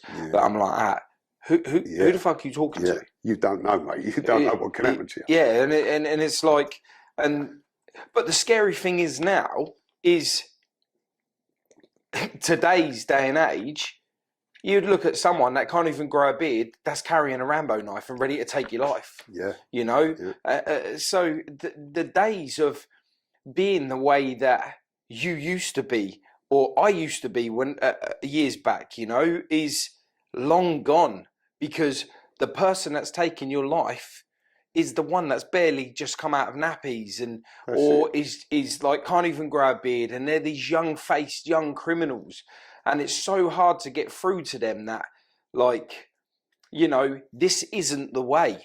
No, you know, it's not the way.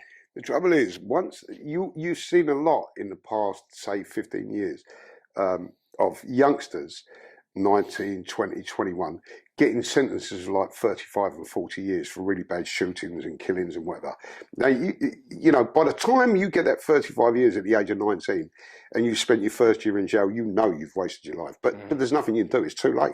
too late. You've got your 35 or your 40 to do, and you're fucked. So there's no kind of in between. You're 1 minute you're there, and the next minute, boom, that's you done, mate. And people don't realise that until it happens to them. Yeah. So you've got 19-year-olds running around who think, yeah, I can stab people, I can shoot people. The minute they get that 35-year sentence and they're sitting in a jail thinking, this is me for the rest of my fucking life, that's when it hits home. But by then it's too late. So there's got to be something. My idea years ago, I was asked what I would do if I was the Home Secretary. For a start, I'd scrap 90% of the prisons in this country, raise them to the ground. There are about, in my estimation, and believe me, I've done a lot of burn, I've met a lot of people. In my estimation, there's probably about 5,000 people in this country who need to be in prison because they're a danger to the public. The other 85,000 are window dressing. You've got guys in there for not paying fines. You've got people in there not paying the television licence. You've got people in there for shoplifting that feed a habit. They're not hardened criminals. They're everyday petty criminals. But we've got a system that is geared up to put everybody in jail. Jail is the default. Go to prison. Yeah, and there can be a programme to set up for the shoplifters and the people that are not paying their bills, you know? Tony Blair, I'm no lover of Tony Blair. I am a Labour man, but his thing was tough on crime, tough on the causes of crime. And that's what you've got to do. You've got to find out what's causing the crime, which in 90% of cases in prison at the moment is addiction to drugs, addiction to alcohol, gambling, poverty, absolute poverty, lack of education. Now, if you were to start out now and say, right, what we're going to do is we're going to set up a system where everyone gets properly educated as kids. Nobody goes without. You know, I don't mean an ideal world. I mean somewhere along the way to an ideal world where we can actually do these things. I've been on this planet 61 years. They ain't done nothing like that, and not one stage have they come along and went, right, we need to do something about so many juvenile offenders. What can we do? What do they do? Build more prisons, make it harder. Instead of going, what the fuck is going on with these kids? If someone had sat me down before I got my 3 years and became a hardened criminal, someone adult had sat me down and went, what's going on in your life? I probably wouldn't be here now. I wouldn't be a criminal, because I could then tell them, well, this is what happened, blah, blah, blah. I didn't have the voice to do that until I was in my 30s. It's frightening. They've got all the money in the world. They've got all the resources in the world, 7th richest country in the world. And yet you cannot create a prison system that works. Right? Other countries have got them. Scandinavian countries, even in Germany, you go into prison, you get rehabilitated. The trouble with it here is politicians love to yap, mouth service about rehabilitation. Go into jail, you won't see no rehabilitation at all. Yeah. Right? It's a disgrace. You can go into our prison system, right, unable to read and write, spend 30 years in there and come out still unable to read and write. Yeah. What sort of system is that? It's mental. Yeah. A lot of people I know that have gone to jail and they've come out to nothing. There is no, like, they make it look like it's working, and just for it to be able to cross the T's and dot the I's. One simple thing, right, I'll tell you. 30 years ago, you had a probation service that when you came out of prison, right, and I used them, and you wanted to go straight, the probation service were there to help you. And what they would do was they'd get a grant to buy you work boots. They could find you a job. They got me into a boxing club when I was a kid. You know, they could do those sort of things. But what happened was, the Tories changed all that. They made them an enforcement arm. So now the probation office are not there to help you. They're there to make sure you're not a risk to the public and to recall you to prison. So if I went to my probation officer tomorrow, my parole officer, having just got out and said, I've got a job to start on Monday, any chance you can lend us 30 quid to get a pair of boots from the fund? Nope. Well, what about my job? Well, you just have to find the money from... That's what the probation service is now. It's no longer the caring service that used to look after prisoners after they had left prison. No, they're there to look at you and go, do you know what? I don't like the look of you. All right, you're going back to jail, mate. I'm recalling you like that. And you can be recalled to prison because they think you look angry, or because you've been late for an appointment or whatever, and you go back and do a prison sentence for that. It is mental. Yeah, my cousin, he's been recalled now. He's been in there he got back 5 months. They ain't seeing him at all until January, all because he was under the mental health, and he'd relapsed and gone a bit mad, and he was like begging them for help, and then all these police turned up, and there was loads, and they ended up trying to grab hold of him. He's freaking out. Then they recalled him, you know. So he's now got her answer for that in January, and all he was doing was asking for help. Yeah. And they just recalled him. Unfortunately, that's the world we live in. What you got to imagine is, I mean, look at the state of our system. High Down Prison. You've heard of High Down Prison in Surrey, right? Let me tell you something. I was one of the first Category A prisoners in that prison before it was even open. And you know what? I read the history of that prison when I got there, and it used to be a hospital, right? It was a hospital for the criminally insane, Banstead Asylum, and they had 2,000 in 1985. They had 2,500 patients in there, right? Permanent patients who were mentally ill, but were all earning a living and working productively, making up packs for the NHS and stuff like that. They had gardens and everything. And then the Tories got into power and went, we ain't going to have no more asylums, we're going to have care in the community. So they sold off all the buildings, they sold off Banstead Hospital to the prison system, who smashed the hospital down, built a brand new prison there, and ended up with the same guys who'd been in the mental hospital in that prison as prisoners, because they're causing nuisances down in Sutton now. They've got nowhere to live and no work to do. So they immediately fill a prison. Every time they tell you we're going to build bigger prisons, what they're saying is, we are investing in your children's future criminality. We're going to build so many big prisons and we have to fill them, because once they're built, they have to be paid for. So if you're going to build a prison that holds 20,000 people, you're going to stick 20,000 people in that prison come hell or high water. Otherwise, that prison ain't worth two bob. Right? And this is the way this country goes. They have no sense. No fucking sense at all. In Norway, you come out, you've got a job already. 90% of people who come out don't reconvict, they don't get reconvicted. In our prison system, I think it's something like about 67% offend within the first year, and then 80% offend within the first 2 years. With juveniles, it's even worse. Now, that tells you that what they're doing in prison does not work. It's as simple as that. I mean, be sensible. Look at the equation. Send people to prison, they come out, they go back to prison. It don't work. You're looking at a geezer who knows. Yeah, you've definitely lived it. I mean, it's mental how we work in this country. I personally, and the knife crime, I know there's a lot of stuff about knife crime at the moment, but I really have to say, having lived this long, I've been through this many times. In the 70s, there was a mad one about knife crime. We used to all carry, when we were kids, we used to carry a commando daggers, right, which you could buy in most of the shops. And Rambo knives? No, these are actual World War II commando daggers. Yeah, don't forget, it was only 20 years after the Second World War when I was a teenager.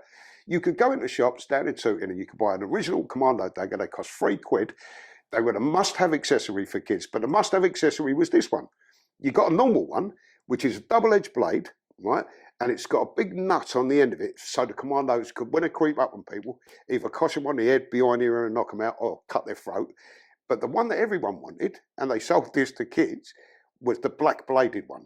And the black bladed one had a black blade so that it wouldn't glint in the moonlight when you're creeping up on someone. And we all carried them around. And then we all carried gat guns around. And then we all carried guns around. It was just mental. But now it's repeating itself again and again, and people are going, there's so much knife crime now. There was so much knife crime back then. Yeah, it's always been around. It's just that social media now has helped put it in people's faces. But it's always been there. I mean, where I grew up in South London, in Brixton, there was a little gang who, from one of the estates, who their two leaders, like the two leaders of the gang, had a competition for a whole summer to see who could stab the most people. And not like stick a knife in your chest, stab you in the arse or stab you in the leg, or going past you or stab you in the back, just a little jab. That was commonplace. They had a competition about it. There used to be places like the Ballyi and Stratton where there were stabbings every week. There were stabbings in most of the clubs I went to. I used to carry a razor. All the teddy boys carried razors and bike chains. It was violent in those days for kids, and it still is, except now we're hearing more about it. Is that where you got your name from? Yeah. I mean, I was a teddy boy. But the thing was, even my madness then wasn't as mad as it sounds. Because unlike today, where I've heard people will go out and just stab someone in the throat for a fucking watch or something, what we used to do, we got our knowledge from the older teddy boys. And what they never wanted to kill anyone. They weren't really criminals. So what they used to do is get a straight razor, right, cut-throat razor, and wrap tape around most of the blade, so that all that's left out is a little bit of the blade. So if you cut someone, you're only cutting them shallowly across the face. We weren't out to like open people up and, you know, fucking spill their guts. It was a matter of leaving your mark on someone more than stabbing them. I never carried a knife. And my dad said to me one night, I was going out, I remember after I got out of Rochester, and I was about 19, and I was going out for a night, first night out. And he says to me, are you carrying a weapon? Because my dad was a street fighter. He was a boxer and he was a good street fighter. He said, are you carrying a weapon? So I said, yeah. And he said, what have you got? So I showed him the razor. He went, you're fucking mad. He said, you're going out with that? I said, Dad, it's better than life. I said, if I stick a knife in someone, I can kill them by accident. I said, I'm not going to kill anyone by accident with this, unless I aim for their throat and fucking really dig it in. And he went, no, he said, use them. He said, that's all you need. And my dad was always, you know, a fist fighter, and he instilled that in us. But by the time I was a teenager, it was so violent, and I was already so deep into shit that I got into weapons. You know, it was a natural progression for me. I used them as tools. God, believe me, I wish I had the chance to go back over my life, and I would not have done all that. I would not have ended up in jail. You know, my son died when I was in prison, and I couldn't even go to his funeral. What the fuck sort of life is that? Yeah, I did see that and hear about that. Well, I mean, when I think about things like that, I think to myself, take me back to 1975, mate, and you know what? I'll never do any of this again. Never do any of it. Prison ain't great. Prison is shit. People think that prison... The trouble is that the press over here in the media kind of fill people's heads with, oh, prison's easy. Prison's like holiday camp. So kids listen to that and think, oh, prison's like holiday camps. So it don't matter if I go to prison because the papers and everyone says it's easy. But really it ain't. You know, it's brutal. They're brutal places where people die, where people go insane, where people are tortured day in, day out, even mentally tortured just by serving the time and being away from your family. I would not recommend anybody a life of crime. Yeah, you have a few ups, but the downs are much fucking worse. You might think you're Jack the Biscuit driving around in your fucking Jag in your Hugo Boss suit like I did, but then when you're laying in a punishment block with 2 broken ribs covered in your own vomit and your own fucking blood, it all becomes a bit, you know, it loses its luster. Kids look at prison and think it's easy. It's not easy. Believe me, it destroys people. It destroys families. It destroys individuals. And you know what? Nobody should be looking to make a life out of crime, because you can't. Unless you're a politician, you're not going to, you know, one of them people up there, you're not going to make a living out of crime. You'll make a living enough to scrape by, but why not fucking work? You know what I mean? I learned that very late in life, and I wish someone had drummed it into me when I was younger, that I didn't have to do all this shit, because I wouldn't have done it, believe me. I lost touch with my kids, my family. Christ almighty, the things I've lost, man. And not even the material things. Like, you lose bits of yourself every time you go into jail. Every time you see a dead body hanging in a cell, someone who's committed suicide. And I've seen more dead bodies than most people have been to fucking Vietnam. And every time you see someone tortured, every time you see the face of authority turning its back on people that need help. There was a guy down in the block, I could tell you a million stories. There was a guy in the block in Idown, and he was really mad, and he wanted to kill himself, and he was a tortured kid. And the screws used to, I was in the cell next door to him, the screws used to come up to his door and take the piss through the door every day. Oh, you crying, you little fucking shitbag. And I used to sit there in my cell and think, this is a nightmare existence, man. Why do people want to do this? But to me, that's what prison is. It's a disgusting fucking waste of time. And there's no rehabilitation unless you want it yourself. If you want it, you'll find it. Yeah, I agree with you on that. I only found it by accident. My son died, and I was in a top security prison, HMP Whitemore, serving 8 life sentences plus 80 years. And I thought, this is it. This is the end. I can't go to my son's funeral. They made me beg and then said no. And when those sort of things happen, and bear in mind, I was looking at another 10, 15 years in jail, you have to kind of think of your life, and you have to do something to change. And I did. I thought to myself, this is time for this is fucking gone, man. What am I doing? So I suddenly woke up and I looked around for rehabilitation, and I thought, there's got to be a way out of this. There's got to be a way to stop it. And the only place I found was a prison called Grendon in Buckinghamshire, HMP Grendon. It only takes 220 prisoners. It's a voluntary prison. You can't go there unless you volunteer. You have to take an IQ test to be able to understand the therapy. And a lot of people had said some good things about it. My brother-in-law, who's still doing life now for a murder he committed in 1986, had been there 3 times, failed it all 3 times, but said, you know, if you really want to change, that's the place to go. So I applied for it after my son died, and I ended up in that prison, and that changed my life. I spent 5 years there doing intense therapy, psychodrama, and it led to me being released. I mean, after 7 years, I served 12 years out of my sentence, I think it was. Yeah, 12 years out of that one. But Grendon allowed me to put aside everything I'd had up to, all the armour that I'd put on over the years, all these fucking hard outer surfaces, all these weapons that I use, my sarcasm, my anger, it taught me to kind of put these things aside. And it wasn't easy. It was a long, hard fucking slog. And I had to face up to the things I'd done. I had to look at some of the crimes I've done. And I always said I wasn't ashamed of my crimes. I was like your typical sort of London criminal. Yeah, I only rob a few banks. Nobody gets fucking hurt today. I don't shoot nobody. And if I do, I only shoot them in the leg. I was that kind of geezer. I had that kind of attitude. And then I suddenly realised how many fucking victims I've got in my life. Not only my own family, but every time I went into a bank, burst into a bank, 2 or 3-handed with masks on, waving guns about, shouting, putting people on the ground for money. Every time I'd done that, I created more victims. Root of all evil. Yeah, I never knew this. The reason I never knew it, I didn't want to fucking know it. I didn't think about it. I turned everyone into a cardboard cutout in order to do what I'd done. I couldn't make people human. I had to, discount their humanity. And when I look back at it now, I think, what a horrible fucking person I was. But in my defence, and ignorance is no defence, I didn't know any better. Nobody ever said to me, look, don't do that, do this. All through my life, I went my own way. And when it came time to change, I went my own way as well. And when I went to Grendon takes a lot of sex offenders as well.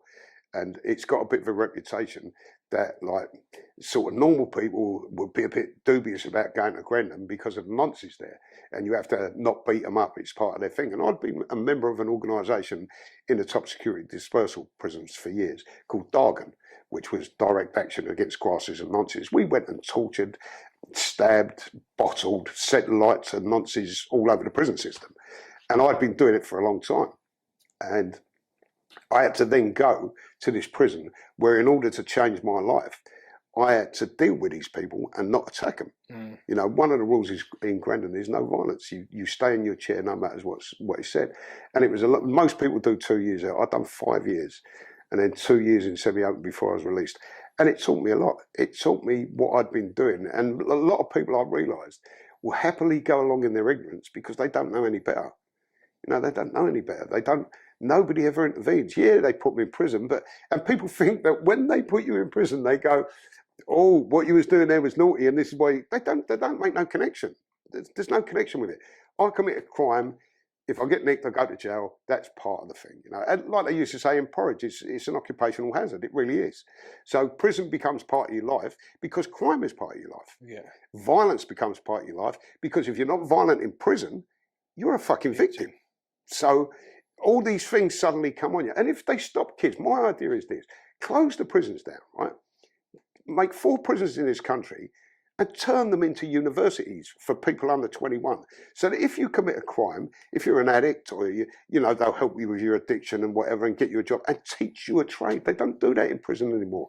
Something like Alpha School. Yeah, give people education and trades. You can't get them now. People think, and it used to be true, that you went to prison, you could do a degree in prison.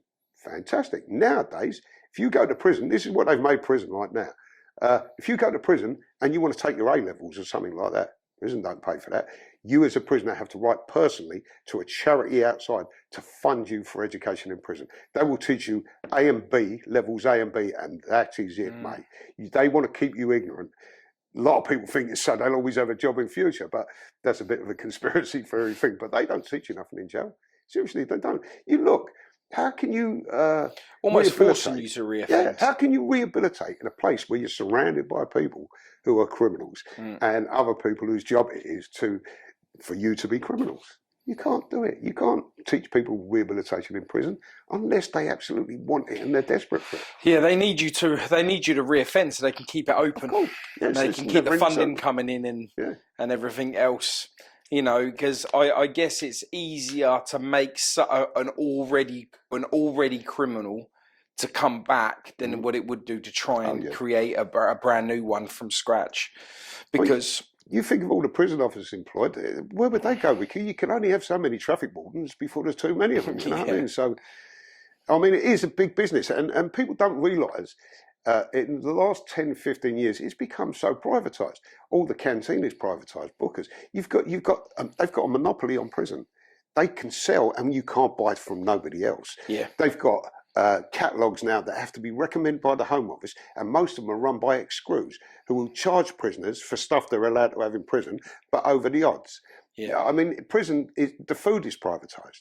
I mean, prisons used to grow their own food. They had farms and gardens, made their own bread. Now they buy it. It's crap. You get one hot meal a day in prison. That's it. That's the end of it. Yeah, I mean, everything is privatised. The mail, prison transport. In the old days, if they were shipping you from here to Durham, right, and they wanted rid of you, you'd be gone tomorrow. Now, if they're shipping you from here to Durham, you've got to wait there for 4 months while G4S get enough people to make it worth their while to spend the petrol to go to Durham. Yeah. It's crazy how the prison system's run. Everything's privatised. Prisons are privatised. They're making profits out of prisons.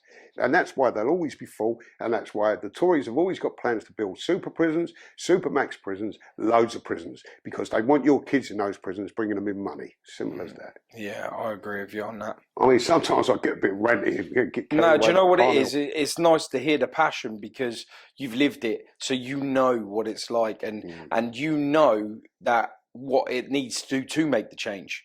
Because, like you said, if someone would have come to you at the young age that you're about to turn, you wouldn't have done any of it. No. You wouldn't have done any of it. And can you imagine if you put everything that you put into crime legally into a normal life, how different it would have been for you? Yeah. I wasn't like Frankie Fraser wanting to grow up to be a criminal. Not at all. I didn't want to be a criminal. In fact, at one time I wanted to be a priest. God, that went. And my ambition when I was a kid, I thought it was the height of a great job was to be a long distance lorry driver. I thought living in a cab and everything going all around the world. Yeah. But this is what happened to me, and that's what happens. Life happens. Sometimes you can't odds it. You can't change things that have already happened. You can't unring a bell, and that's my main message. I've changed. I've changed immensely over the years. I've got older and I've got wiser, and I wish I'd have had some of the knowledge now when I was a kid that I've got now, and I would never be in. I'd never be in that game. It was never worth the candle, really. It wasn't, honestly. I mean, you think it's great. You sit there. I remember one time we robbed a bank up in Croydon, and we were sitting there with, I think it was about 48 grand in cash on the floor, and the other guys are dancing around and everything and saying, yeah, we're in the money. And I just got a downer. I just thought, what the fuck am I doing with my life? I just finished a 10 for armed robbery, and here I am sitting with a gun in my waistband, surrounded by money and other criminals. And I really wanted to get out, but I didn't know no way out. I didn't, I'm thinking to myself, when I actually thought about it, I thought, well, what can I do? Could I go and get a job and work? And then I thought, well, no, I can't, because the police are looking at me for them robberies, and who's going to employ me when they say, where have you been working for the last 20 years? And I say, I've been in prison. Who the hell's going to employ me? So you feel like you're on this merry-go-round that never stops. And the only way to get off it is to actually throw yourself bodily off it into something that you don't know anything about. Mm-hmm. When I come out first, 11 years ago, I had to start where most people start when they leave school. I had no driver's license, no national insurance number, no passport. I had a birth certificate because my mum had it, but everything else, no, nothing. I'd never paid tax. I'd never driven legally. I'd never done anything. Anything I wanted, I would buy, through the criminal world. So for me, it was a learning experience. I had to grow up really quickly. And I went through a period of depression, 2 years where I drank too much and was really depressed and wanted to go back to prison, because that's what prison does to you. You get so used to it that it becomes your life. And when you leave it, you start missing it. And that's so sad. It's unreal. When I realised I was missing prison, I just thought to myself, this is not the life, man. You've got to stay out, and you've got to try and encourage other people not to do it. And that's what I try to do. My life now is based around really talking to students, not so much in the last 2 years because of this coronavirus thing, but talking to students. I talk to a lot of university students. I go into a lot of schools, and I do a lot of television programs where my aim is to tell people it ain't worth the fucking candle, mate. Crime ain't worth it. That was one of the things, when we were on the phone the first time we spoke, and you said, so what is it that you're doing? What's your message? And I told you. And you was like, do you know what? That's different to what other people that have contacted you. Because my goal is not to glorify this criminal activity. It's to show that these guys are at the top of their game, and they wish they never even was involved with it, you know. And you've had something taken from you that you'll never get back, and that's time. And then on top of that, you've got the mental health side of it, which you've got to contend with for the rest of your life, you know, along with the fear of saying something wrong and being recalled. Yeah. You know, that's not a life that these youngsters, whether they're carrying a knife, selling drugs, stealing cars, driving illegally, doing anything that they can to evade the true life that they will love at some point. They've just got to get used to it, you know. Yeah. And of course, it's so easy to be bad and it's so hard to be good. You know, being good takes real effort, but it's more rewarding. I mean, I went into, funny enough, I've been back to Rochester a couple of times to talk to people in there. And last time I was in there, we were at a chat with about 20 of the youngsters in the library. And I'm telling them, my game is I go in and I tell them that there is something you do. You can write. Writing can be a career. It's something you can do in prison. You know, it is a way out for you. That's always my message to people. Get education. Education is the key. And I was talking to these guys, and one of them went, well, he said, I sell gear on my estate, he said, and I earn 1,500 quid a week. He said, so if I can't get a job, I'm going to be working for 100 quid a week. He said, so why do you expect me to give up selling drugs when I'm earning so much money? And I went to him, how long are you serving? He said, 5 years. I said, what's your weekly wage now? He said, 7 quid a week. I said, well, there you go, mate. I said, you're in here for 5 years earning 7 quid a week because you could earn 1,500 quid a week out there. Why don't you do something that don't bring you in here for that £7.50 a week? Go and do something different. And he went, well, there's nothing that pays as well. I said, there ain't nothing that pays as well as crime. I said, but the trouble is, there ain't nothing that's going to give you the bad stuff from crime as well. If you get caught, you can see what you're going to be doing. And he went, I never thought about it like that. I don't think he was convinced, but that's what you're up against. I'm earning 1,500 quid a week, so why should I? You imagine you earning that 1,500 quid and you get a 7. Yeah, yeah. You work that 1,500 quid out over 7 years. They don't see it though. Nah. It's kind of, nobody makes the equation. They say, kids say to me, I've earned that money, and when I get out, I'll be earning that money again. And I'm thinking, you ain't even realising that when you're earning that money again, you're in danger of getting this again. So it's you can go back it one day and then go and get another 7, 10, 15, 20 mate. years. It's non-stop, and they don't. People don't understand. I mean, the trouble with this is, and I do like to have a rant, but the trouble with our country is this: we're led by the nose by the tabloid newspapers, and the tabloid newspapers would have you believe that every single person who goes to prison is an evil monster, that there's a burglar or a mugger lurking behind every hedgerow or a rapist, that everyone is terrorists in jail, and that prison is easy as fuck. They're bringing you lobster and quince, and that's the message that's going out from the media. Scrap the fucking media. I mean, the only film that I've actually seen that really tells the truth, well, I've seen 2 films that tell the truth of prison in this country, one of which is McVicker. I don't know if you've ever seen that film. Yeah. When he's in the unit, that is what it was like. It's not like now, but that's what it was like in those days. And there's another one, Start Up. Yeah. And also there was a program recently called... Is that the newer version? Because there's the old version and the new version, isn't there? I think it may be the old one. But there was a documentary called Time. Did you see that? About a guy who gets nicked for the first time and goes into prison. And that was so evocative of prison. It was like I was there again. But most of the time they miss it. You got porridge and things like. People take their thing about prison from porridge. They've never been to prison, so they think, "Oh, that's true." When it's just we've got no real education system in this country. I mean, it's sad to say. If you've got the money to pay for an education, you're probably never going to end up in prison, and you'll make good money. But unfortunately, we sacrifice. Well, not us in particular, but the public in general by voting Tory. I don't want to be political, but the Tories never do nothing for people like us, people at the bottom. And they keep their mates out of jail. They build new prisons to put money in their mates' pockets, but they don't give a shit about us. And I'm not saying any other government would do, but I'm saying it's time for a change in this country. We've got to scrap what we know up to now. We've got a tabloid press that bugs the phones of dead murder victims and things like that. We are a disgraceful country. I grew up thinking that Britain is a proud country to stiff upper lip. You know, we're honourable people. We don't tell lies. We're the ones who'll go in and sort it out if you fuck about. And it turns out now, in my 60s, that we're everything that we said other people were. Yeah. This is a disgusting, hypocritical country that only cares for the rich, don't give a toss if you're poor. You know, we treat people like filth. There's people on the streets, living on the streets. Down where I live, there's about 8 geezers on the streets down there and 2 women in this weather. You know, it's disgraceful, this country. You know, I don't want to go on another rant, but you know, sometimes I just get carried away with all this shit. I just think to myself, why can't we just change? But nobody seems to have the, I don't know, the will to change things. And the people who have got the will, like me, ain't got the power.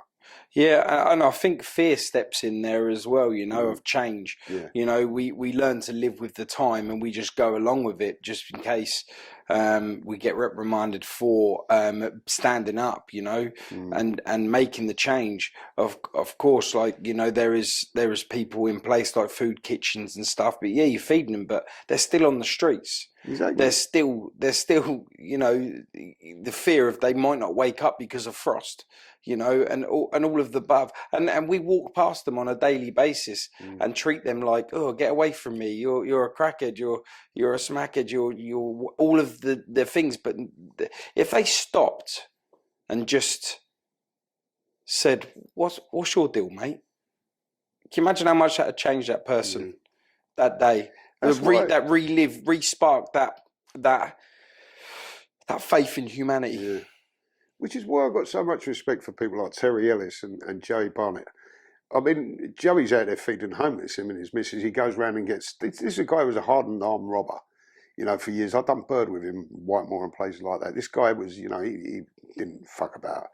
And now he's out, he gets donations from people, food and stuff like that, and he goes out at the nights, him and his missus, giving out sleeping bags and feeding the homeless. Not for any reward or anything. He does it off his own bat. You know, he don't even really talk about it. He only talks about it because I know about it, because I know him. And Terry Ellis the same. I mean, sorting out food for people and stuff like that. I find a lot of... Yeah, I just donate to Terry.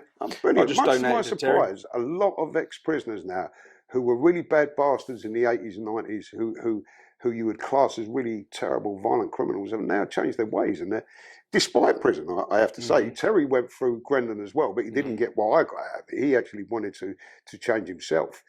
Joey never, but Joey changed his life because he was heavily into drugs and come off the drugs. And once he came off the drugs, half of his problems disappeared. And he was then able to live a decent life and get out of his jail sentence.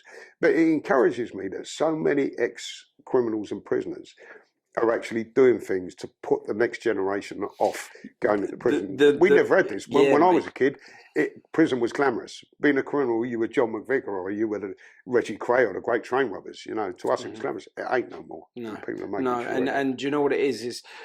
I think the kindness, the change that the world is needing is being done by ex-criminals, people that look like me, that have been through jail like you know, real toughened men and women that are the ones that it's being left to us to make the change.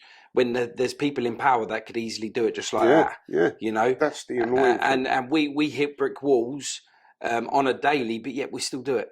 Yeah, you know, and there needs to be more people like yourself, like Terry, you know, that do push to make the change. And it is down to us as a humanity society to make the change. And everyone is just waiting for somebody else to do it. Yeah. When if they just get off there, you know, it's all right talking from the sidelines, but what are you doing about it? You know, and if everyone that spoke actually did something, wow, what world would live in? Be fucking great, yeah. Yeah, we really could change things. We really could. We destroyed this. We destroyed this. We made this happen. Everything that's now is down to us as humanity. We created this new world order of, you know, this mess that we've created, but are too scared to put it back to the way it was. And it could go back to the way it was. It could.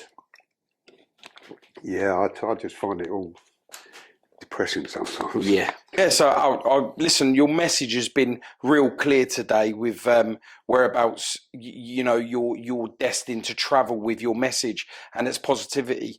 I really appreciate everything that you've said today. I believe it's come from the heart, and your journey has been extensive, and I really appreciate you taking the time today to help me spread the message that this way of living is not the way, and to change to a better path is the correct way. And I believe that you know, when you were going at it and saying how much it really was a waste of time, I believe my viewers will see this and see that you're absolutely right.